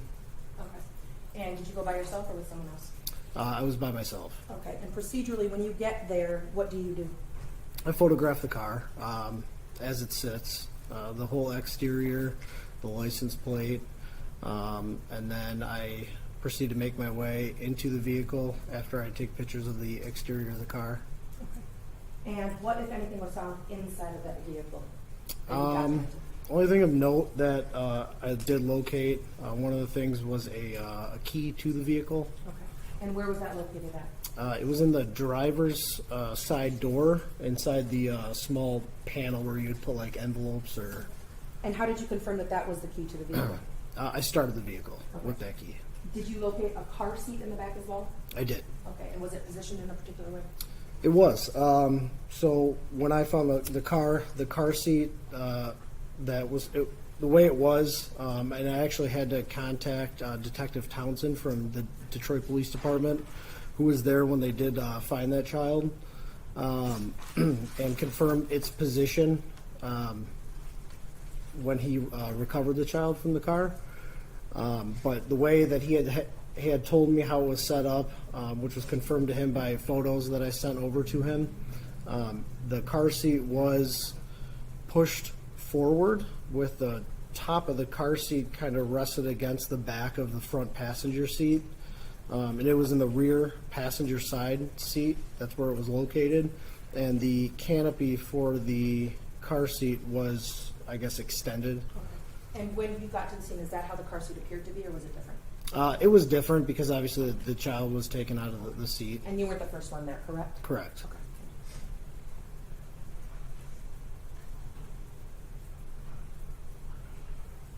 Okay, besides the key, it's detective, correct? Yes. Did you find anything else that you found notable? There was a cell phone that I found. I want to say it was underneath the front passenger seat of the car. Okay. It was an iPhone. Okay, anything else that you can remember? Not that I recall. I'd have to look at my report. Did you create a report for this case, sir? I did, yep.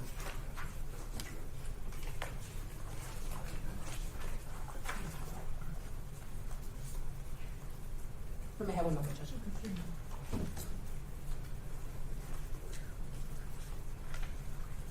So you cannot recall anything else specific to this case, correct? There was a liquor bottle Okay, that I let's do talk about that. remember Where did finding. you see that at? That one was in the front driver's side passenger door as well, It was in the door? or the slot of the door, where the same place where the key was. Okay. Now the key, was that on the driver's side or the passenger side? Driver's side. Okay. And this bottle that you can recall, do you recall what it was a bottle of? It was a bottle. It was a bottle of vodka, I believe. That's what it was. That's a lack of proper foundation. He's testified that there was a bottle of alcohol liquor found in the vehicle. I think he can testify as to what the nature of that was. But he didn't say it was liquor. Okay. Okay. He just said it was a Yes, vodka. Judge. I'll ask some follow-up questions. Okay, so I'm gonna sustain for clarification. Thank you. Okay, Detective, you said you looked in all parts of this car, correct? Yes. At some point, did you look in the front passenger section of the car? Yes. What, if anything, did you find? It was in the front driver's side section of the car, and it was a pint of vodka, and it was confirmed to be vodka when I brought it back to the police department when I collected it for evidence, and I conducted a passive PBT test on it, which came positive for alcohol. Okay, thank you. Now, how close was this bottle to the key that you located? Very close. The key would have been pretty much right underneath that bottle. Okay, I have no further questions, Judge. Okay, cross-examination. Detective, how are you today, sir? Not too bad. How are you? I'm doing pretty good, thank you. You said that the key was underneath the bottle, correct? Located under the bottle, yes. Okay, all right. Now, this particular key, this was a Ford Taurus? It was a Ford Taurus. It's like 2011, 2015, somewhere in there? That Yeah, newer that's- body style? That sounds right, yeah. All right. Now, it's not a key where you stick it in, it's more like a key fob, right? No, it's a key that you stick in the ignition. It's a key you stick in the ignition? It's not a Yes. key fob? No. Okay. In order to lock the doors, did that key have also a fob for unlock, panic? Yeah, it was all like a one-piece key, right? Like the silver section popped out, and there was a plastic unit on there, and there was buttons that you could said the push on key there. pops out? Well, it doesn't flip out. It's it protrudes outwards. Okay. Yeah. But to lock the door, someone have to hit the key fob. From a key, yes. Okay. Yep. All right. So you would presume there will be more than one key?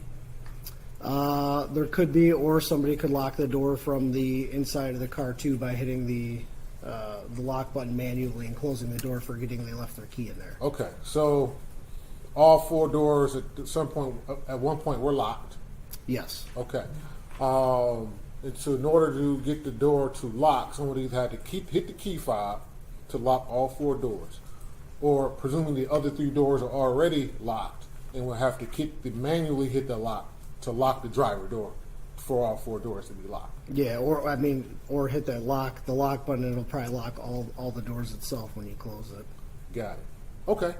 Now, when you found this child seat, they had already recovered the child, correct? Correct. Yep. So you have no idea of the position of the child seat before the child was recovered. Only from the officer or the detective that was there that recovered that child. Townsend, correct? Yes. Yes. Okay. Sir. But not from Johnson. No. Your office. No. Okay. All right.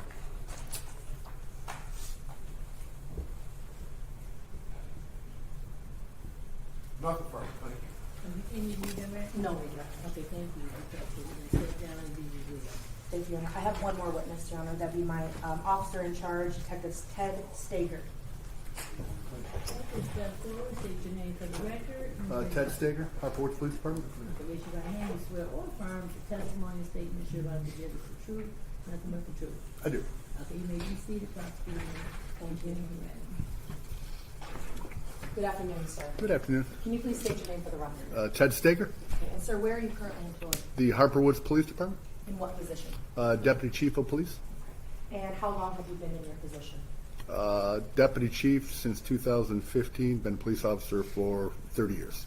Are you familiar with someone named Orlander Linson Jr.? I am. Okay, how are you familiar with that person? He was arrested by Detroit police and turned over to us, and I subsequently interviewed Mr. Linson. Okay. Do you recall when that arrest was made? That would have been on Saturday, March 28th. Okay. And on or about what date did you conduct an interview with Mr. Linson? It was the following day. Okay. And procedurally, tell me how you go about doing that. Where does it take place at? It actually takes place in my office within the Detective Bureau. Okay. It's audio videotaped. Okay. The pre-interview consists of ascertaining Mr. Linson's education level, if he's under the influence of any drugs or alcohol. I offered him he indicated he was given food. I offered him water. He wasn't under the influence of he was not needed any medication, and then I Mirandized him. Okay. What's the purpose of those initial questions? Why do you ask them? To make sure he's in a proper state of mind, that he doesn't have any outside influence which would inhibit his ability to make rational decisions for himself. Let me speed this up for you. The offense was stipulated to the admission of the voluntariness of the statement. Okay. Thank you, Judge. People seek to admit people's proposed exhibit. I'm skipping 3 for now. This is 4. This is a constitutional advice of rights form. Okay, so the court will accept the admission of the constitutional right signed by the defendant. Okay, thank you. And in speaking to Mr. Linson, did you have any concerns with talking to him at that time? No. Okay. And you did speak with him, correct? I did. Were you by yourself or with someone else? I was by myself. Okay. And did you ask him questions particular to the case involving his son, Orlander Linson III? Yes, I did. Okay, and what, if anything, did you ask him? What happened to the son? What led up to him losing his son? Other details pertaining to before, during, and after. Okay, and what were his responses? He indicated that he was with his child's mother, Arcadia Shoulders, along with the 2 children, his son, Orlander the third, as well as Akira Shoulders. They were in the car together, the vehicle that he had just bought, I believe, the day before. They were driving, running errands throughout the day on the 26th of March. They ultimately went to a hotel room. I believe he indicated it was a Holiday Inn in the area of 14 and Van Dyke. They were going to get a room there because there was an indoor pool and they were going to relax. There was construction at that site, so they couldn't stay, so they started to drive back to the city of Detroit. Let me ask you this, Detective. Did he say who was driving that vehicle at that time? At that time, he indicated he was. Okay, I'm sorry to cut you off. No. And so after did they make it to that hotel? They made it to, but it was under construction, so they turned around and left, came back towards the city. Okay. And the city being Detroit or Harper Woods? Both, but Detroit. Yeah, Okay. they came back. Let me ask you this, Detective. Did he indicate what kind of car he had just purchased? Ford Taurus. Okay. Or excuse me. Yes, Ford Taurus, silver Okay. color. And you said he indicated to you that he had been driving, correct? At that time, yes. Did he indicate where the children were in that vehicle? In the back. Okay. And did he mentioned someone named Arcadia, is that correct? He did. And where was she at? Front seat passenger. Okay, thank you. So after leaving the hotel, you said they continued to drive, correct? Correct. And what else did he say? He stated that Arcadia wanted to drive the car, so he allowed her to drive the car. Okay. And did he say where they went to? They were just driving around. They were relatively close to the apartment in the 7 Mile and Kelly area. Okay, and then what happened? They had,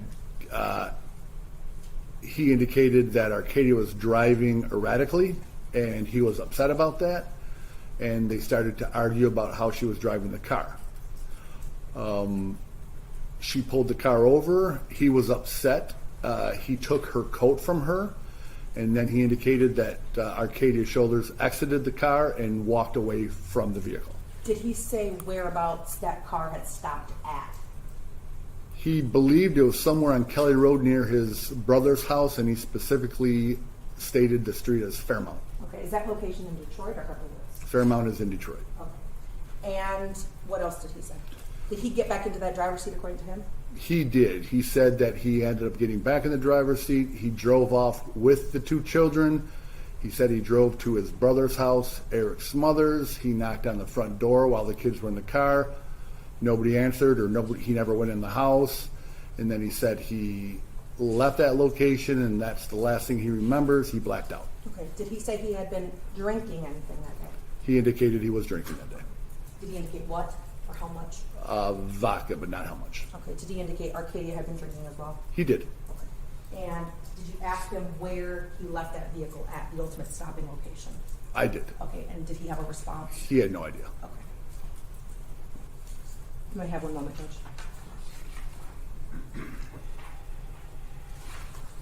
Did he indicate that he contacted law enforcement at all? He did. Did he say when he did that? He indicated he thought he contacted them the night of that he lost the car. Okay. Did he say anything else to you, sir? No, not after he didn't remember anything after he blacked out. Okay. I have no further questions, Judge. It's Deputy Chief, correct? Yes, sir. And my apologies for calling you just an officer. All right. You reviewed all the police reports in this case, is that correct? Yes. All right. And you are aware that Ms. Shoulders was discovered by was it a fire officer or a police officer at the fire station? It was a firefighter. Oh, it was a firefighter. Thank you. And that firefighter discovered Ms. Shoulders on the 26th of February. Is that correct? Because you Yes. testified earlier in March. Oh, did I say March? No, You did say February. March. I'm sorry. All right, so Thanks for the February correction. 26th. Correct. All right, and you know that approximate time that she was discovered at the fire station was approximately 6:45? I would say that's pretty close to accurate, yes. Okay, 6:45. And Damon Street is 2 blocks away from the fire station? 3? I think it's 3.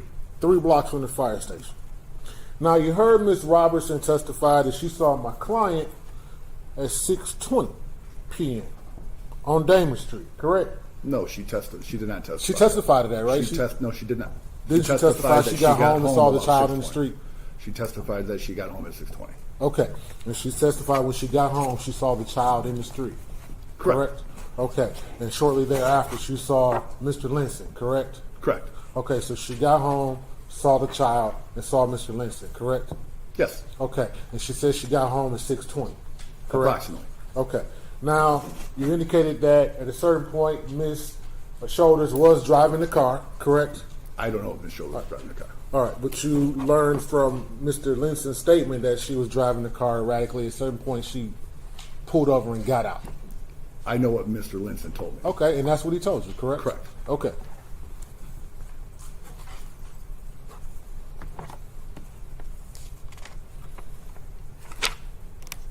Nothing further. Detective, the person that you interviewed, is he in the courtroom today? He is. Can you please identify him by pointing and saying what color he's wearing? To the left of Mr. Longstreet II, he's wearing a green Wayne County jumpsuit. Judge, I ask for in-court identification of the defendant at this time. So noted, the witness has identified the defendant. Thank you, Judge. I have no further questions. Nothing. Okay, thank you. Any other witnesses? No other witnesses, Your Honor. However, at this time, the people seek to admit People's Proposed Exhibit 3. These are certified medical records from an admission date of 2/28/26 and a discharge date of March 3rd of 2026 for an Orlander Linson III from Henry Ford St. John's Hospital. This is approximately 31 pages, including the certification page, Judge. I'd ask for this pursuant to 766.11 subsection D as in dog. Any objection? None. Okay, so And Your Honor, I want to point out that on page 1 of this documentation, the discharge diagnosis for this child was rhabdomyolysis and hypothermia to a 13-month-old African-American male child. And may I publish to the court along with Exhibit 4, Judge? You may. Okay, thank you. And the people rest, Your Honor. Any witnesses, defendant? Nothing on behalf of the defense. Thank you. Okay, argument? Your Honor, the people seek to bind over as charged. We have a felony and we have a misdemeanor here. Here we've had multiple witnesses testify. We heard a 911 call from the defendant, in this case, Orlander Linson. Mr. Linson himself indicated that he was driving a vehicle, this 2015 gray Ford Taurus, 2011 Ford Taurus, Your Honor. He indicates in that 911 call that he takes care of this child. Ms. Arcadia, it told you on the stand that this is his child. They are the parents that they were driving in the Detroit area. At some point, there's an altercation. She gets out of that vehicle in Harper Woods. She then exits that vehicle, goes, talks to the police. At that point, Mr. Linson Jr., the defendant, leaves in the vehicle with the 2 children in the back of the car. Now, he indicated to Detective Sergeant Stager that he was driving that vehicle, that he had the 2 children in the car, and then at some point, he just forgets where he leaves this vehicle. But that vehicle is subsequently located on or about 20668 Damon Street in the city of Harper Woods. That vehicle is located on February 28th of 2026. Mr. Linson himself says that he is driving that vehicle on February 26th. That car is recovered 2 days later. Now, granted, Mr. Linson himself calls 911, but he indicates that he was intoxicated and that he left that child in the vehicle, his 1-year-old child, and that he does not know where that vehicle is located. There's no question as to who was driving this vehicle, Your Honor. There's no question that Mr. Linson had care, custody, and control over his own child, Your Honor. This vehicle was abandoned on Damon Street, Your Honor, and that child luckily survived with hypothermia only. He lived, Your Honor. However, this still, for child abuse second degree, I have to show, number one, the defendant was a parent of Orlander Linson III. I think that's fairly clear from the testimony. 2, that he had care, custody, and control over that child. Arcadia told you he was driving with that child in the backseat. He himself, to Detective Sergeant Stager, said that that's his child, that he takes care of that child. That was his vehicle that he had just purchased the day before. The third element is that he willfully failed to provide shelter necessary for the welfare of that child. That child sat in that car for 2 days. Now, Arcadia says that she was drinking, but she's not the one driving that vehicle. She's not the one that then abandons that vehicle with that child, and it's Mr. Linson Jr. who does that, Judge.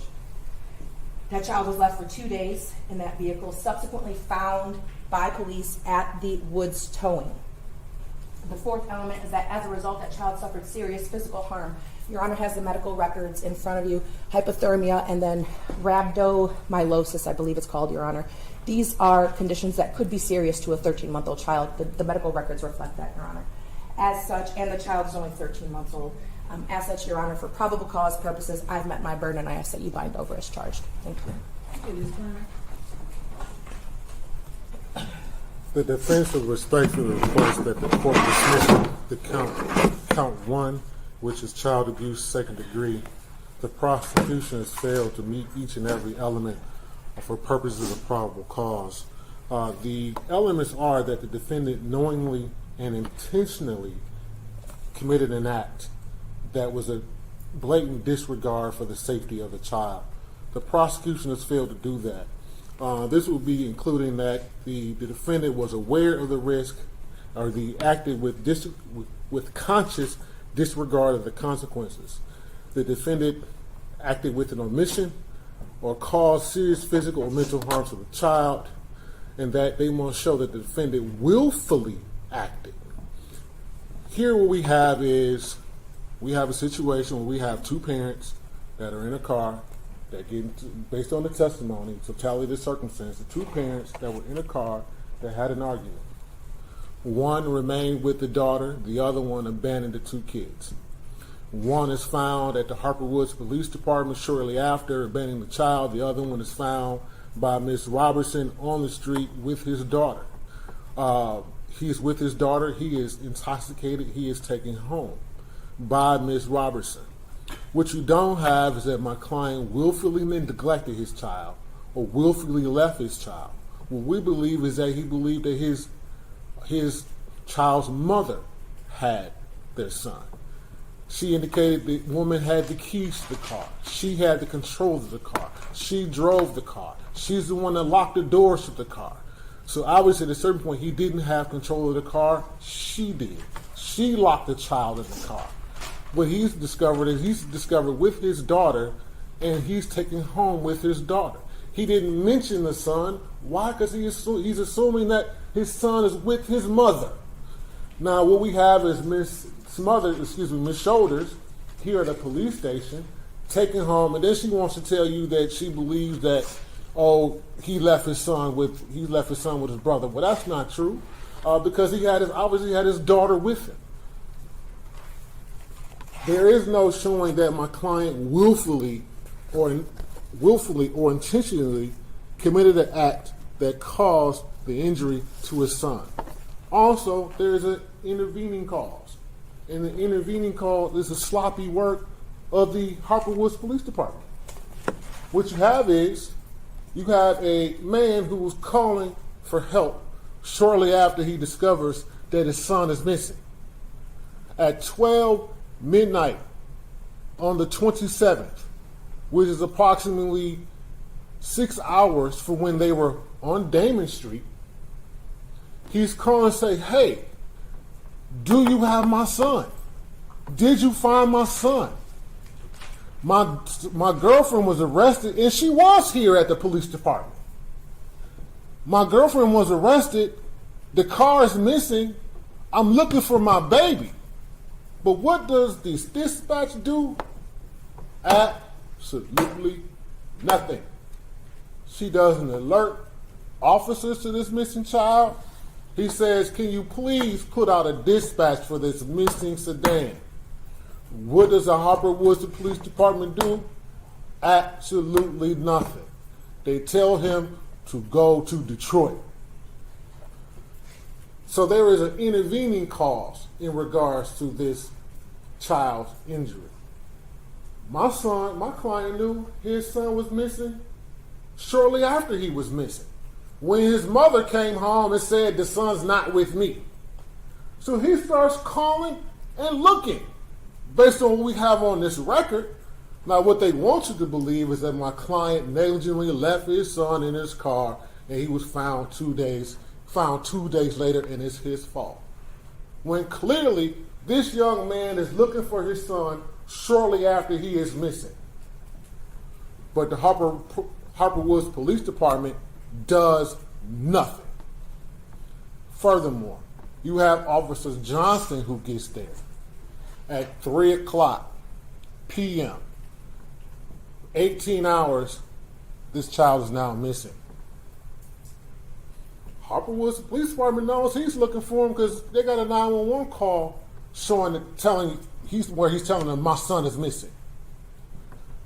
Johnston gets there, and he wants to tell you that he looked inside this car for 5 minutes. He looked in the front seat. He looked in the back seat. He didn't use anything to illuminate the inside of the vehicle. He looked inside this car and didn't see the child. But you heard Officer Townsend say he took 10 seconds to find that baby. What does that suggest to you? It suggests to you that Officer Johnson didn't look inside the car. He just had the car towed. Now, what the prosecution must show is that my client willfully neglected his son. That's not what happened here. We may have a mistake. Now, they want you to lean on the fact that, oh, he was intoxicated. He was intoxicated. But intoxication doesn't mean that he willfully neglected his son. What it shows is there may have been a mistake, a mistaken belief that the son was with his mother, but most certainly not a willful act or willful neglect or something he did intentionally to harm his son. So clearly the prosecution has not met their burden in regards to the knowingly or intentionally committing an act to likely cause serious physical or mental harm to his child by adequately providing shelter or abandonment. He did not abandon his son. What evidence do we have on this record to suggest that he abandoned his son when he believes his son is with his mother? He learns his son is not with his mother. He calls the police for help, and they do nothing. Show me the abandonment. The prosecution has not shown you on this record abandonment. They have not shown you on this record knowing or willful act that would suggest to you that my client, there's probable cause to believe that my client would be guilty of child abuse in the second degree. The elements of child abuse in the second degree have not been met. But therefore, the defense respectfully requests a dismissal of count 1. In regards to count 2, child abuse, leaving a child in the vehicle resulting in physical harm. And specifically, the prosecution says that he left his child in the car for 2 days. No, he didn't. Where on this record does it suggest that he left his son in his car for 2 days? We have an intervening cause. Again, the sloppy police work of the Harper Woods Police Department. Towing a car without looking in it, ignoring a man's cry for help when he's telling you, my son is missing. So he didn't intentionally leave his son in a car for 2 days.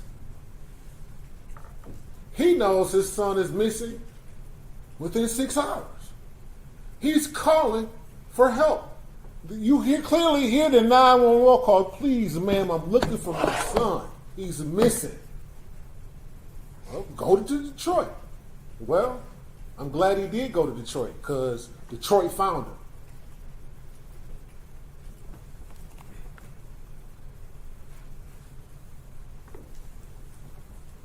I just need a moment to look at my notes. Uh-oh.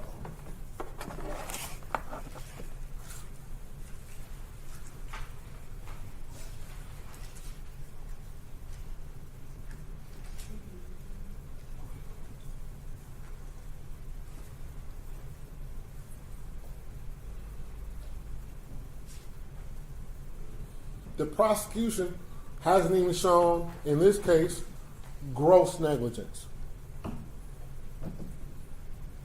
Ordinary negligence, leaving us being intoxicated with son in the car, maybe. Gross negligence, they haven't shown. Again, we have a superseding cause, but the police officers are simply not doing doing a thorough job. An officer who tells you he looked in the car for 5 minutes and didn't see a child, another officer saying he looked in for 10 seconds and called the child immediately. The prosecution has failed to meet their burden as to both counts, child abuse in the second degree, child abuse. We don't have on this record child abuse. We have a father who left his son in the car, yes, but left his son in the car in the mistaken belief that his mother had the child. And that is not child abuse. The defense respectfully requests this court dismiss both counts. Thank you. Your Honor, we're here for count 1, which is the felony. The misdemeanor simply follows. If you don't want to believe my argument, believe Mr. Linson when he says in that 911 call, I was intoxicated. I left my 1-year-old son in the car. There's no question about who's driving this vehicle. It's not Arcadia, it's Mr. Linson. Nobody forced this man to drink alcohol. Nobody forced this man to get behind the wheel of the car. He chose to do it. He knowingly and intentionally chose to drink, chose to drive with those 2 children in the car. You heard Ms. Robinson testify. At any point in time, did you hear her say, he mentioned a son, a missing child? No, he did not. Because he's too drunk to even realize what he did. But knowingly and intentionally, that's their judge. It's all on him. I don't care what kind of sloppy job they said the officers did. They did their job. He did not do his job as a father. Now, child abuse, second degree, requires certain elements, and I have met them. Number 1, he's the parent, check. 2, he had care, custody, authority of the child, check. He's the parent. But if we have any doubts about that, you can listen to that 911 call with Mr. Gaglier. And he says, who takes care of that child? Well, it's me. I do. I'm the father of this child. That's element number 2. Check that off. 3, he willfully failed to provide shelter to this child. The car goes missing, Judge. His 911 call, 6 hours later. For 6 hours, he calls no one. In fact, he doesn't do anything because he's not worried about his son. He makes up some story about that kid being with a relative. Not true.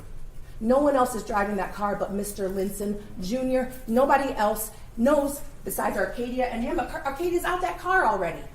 He knows he has 2 children in the car. In fact, he follows the little one, Akira, drunk, intoxicated, according to Ms. Robertson. He follows that child, but he leaves the baby boy in the car. Intentional all day, Judge. Check that element off.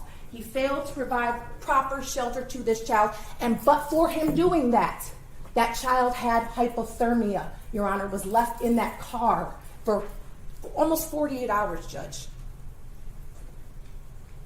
That child suffered serious physical harm. You have the medical records, Your Honor. That child is under the age of 18. I have every single element, Your Honor. And a trier of fact, a jury, or a judge could find him guilty beyond a reasonable doubt of these offenses. We're here for a probable cause, Judge. I have met my burden. I ask that you find out. Okay, thank you. So to you, Mr. Linson, this is a probable, because this is a preliminary examination. The court, prosecution only has to establish probable cause that a crime is committed and probable cause that you committed this offense. The court's had a chance to listen to all of the witnesses in this hearing, and the court believes that the prosecution has established probable cause. The evidence has been presented today shows that there was a willful actual intent, that is driving, intoxicated, not being able to recall where he left the car. And your attorney pointed out that he thought the mother had the child, and that was clearly established by 911 tape, that he lost his car with the child in it. So the court is satisfied that this is a question of fact. So to you, sir, the court is going to find number 1, bind you over to the Wayne County Circuit Court on count 1, child abuse second degree, and count 2, which is the misdemeanor shall follow. Raymond on the information is April 1st at 9 a.m. April 1st, 9 a.m. That's a little bit. Thank you, Judge. Your Honor, may I address bond? Sure. At this point, I think the bond is $100,000, 10%. I would ask for a personal bond at this time. think it's just 100,000 period. Is it 100,000? It's 100,000. We've heard the evidence. My client was gainfully employed at Little Caesars before he got Little Caesars Arena before he got arrested. As you heard from the first witness, he's a good father. So we don't have an issue with that. He does have a prior criminal history, but he hasn't been in trouble in quite some time. The defense respectfully requests a personal bond to set this matter. As we can hear, there's a lot of evidence that's been presented in this case today. I don't think it could rise to the point where my client is a danger to the public. I don't even think he's a really danger to his son. As you heard from the mother, he's a good father. So the defense will just respectfully request that the court set a personal bond, allow my client to be free pending this trial. Judge, Was there a DSU report, Judge? just one second. I do not believe so, but let's check. If there's not one, Judge, I would ask for one. If the court's concerned, we would submit to a GPS tether, but we'd ask for a personal bond.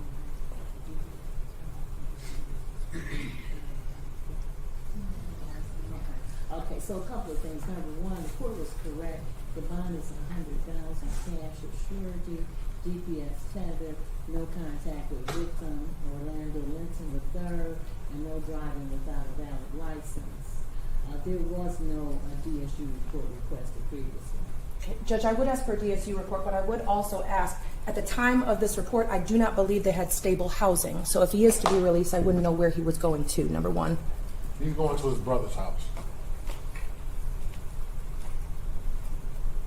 You know, I will say this, the child survived. We're lucky he survived, Judge. To be in that car for 40 hours on his own and only have hypothermia, we are blessed. That child is blessed. I do not think this is grounds for a personal bond. If you're going to lower it, Judge, without that DSU report, I ask that it still be high enough to where he is not, there's no risk of danger to the public or to these children. There are underlying issues here that have not been addressed with Mr. Linson. I have concerns with him being around children at this time. Your Honor, there needs to be a showing that he's a flight risk or a danger to the public. There's no issue in regards to him being a flight risk. There's no showing that he's a danger to the public. He doesn't have any armed robberies or any murders or rapes on his record. What we have here is the issue of whether he left his son in the car and whether he was negligent or grossly negligent in leaving his son in the car. There is some controverted evidence in this case, whether he believed that his mother, the mother of the child, had the son, and that's why the child was left, or whether he did it intentionally. That doesn't show that he's a danger to the public or a danger to anyone. At this point, you had Miss Robertson who took him home. A stranger drove him home. So that wouldn't suggest to you he was a danger to her. He's not a danger to the public. We need a showing that either one, he's a flight risk, meaning he's going to run, or two, he's a danger to himself or someone else. At this point, we haven't shown that he's a danger to himself. What we have is the possibility of negligence. We have a possibility of an accident, but we don't have the fact that he's a danger to himself or his child or anyone else.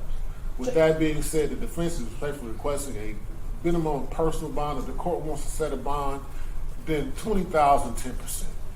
Judge, I will point out two priors. There is a home invasion second degree from 2019 as well as a resisting and obstructing. Which is 7 years ago. Okay, so counsel, the courts had a chance to listen to the argument, and in determining whether the bond should be reduced, the court does have to weigh several factors. One, is he a danger to himself or the community? Secondly, the likelihood of flight, that is, will he return to court? And then third, does he have substantial contacts with the community? That means a place to stay. Now, his attorneys indicated he can stay with the brother. I haven't heard anything on the record that says, I'm not going to do a personal bond, okay, so that the court is not considering. But I haven't heard anything on the record that says that he has a capious history. And so that's the concern that the court would ask, will he return to court? So the court's inclined to do the bond is 100,000 cash assured. I'm going to refer you to what's in the screen unit. I'm inclined to do 100,000, 10%. GPS tether. Now, GPS tether, I'm considering maybe house arrest. He still has a job? I presume that he would.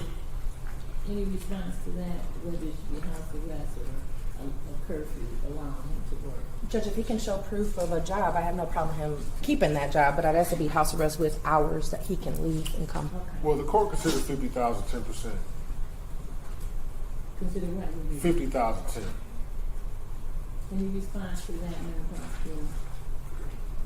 Your Honor, I will point out that there is a failure to appear for traffic offenses, not criminal offenses, but there's at least 1, 2, 3 failures to appear there. I want to make that Okay, clear. let's do the following. April the 1st is next Tuesday. Next Wednesday. So it's a week from today, counsel. So I'll do, the court will do the following. 100,000, 10%. GPS tagging. Work permitted with proof of hours. And so what are his hours, counsel? I understand he's part of the crew that takes apart the game floor. So I mean, it's a 9 to something? They come up every day, every week, they put this guy's schedule. Okay, so proof of employment hours. However, he's not doing the floor at 10 o'clock at night. No. I mean, He shouldn't have said no. Well, it depends on, I guess, if the Pistons game is over at 10 o'clock and they got to take down the floor. Yeah, it's a hockey game.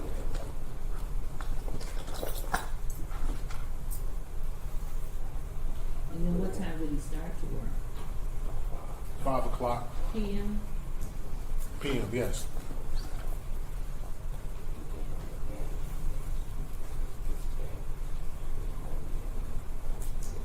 So what about, if he's working and he's dismantling the floors after sports, is that correct? And so what about a curfew, 1 a.m. to 3 p.m., and that would allow him a 2-hour travel from his home to the game. But if he starts at 5 and his curfew ends at 3 p.m., they give him 2 hours. And then if he works and the game is already 11, he has 2 hours to get it. Well, how long does it take to dismantle? It takes hours. Okay, so let's look this a second.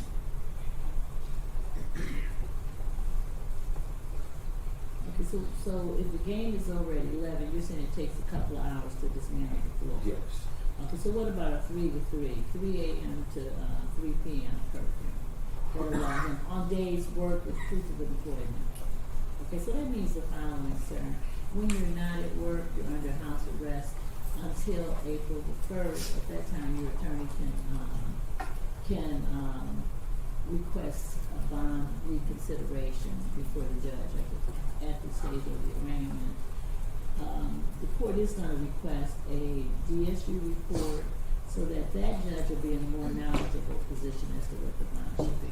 So it's 100,000, 10%, GPS tagging, proof of employment and hours, and right now we're looking at 3 a.m. to 3 p.m.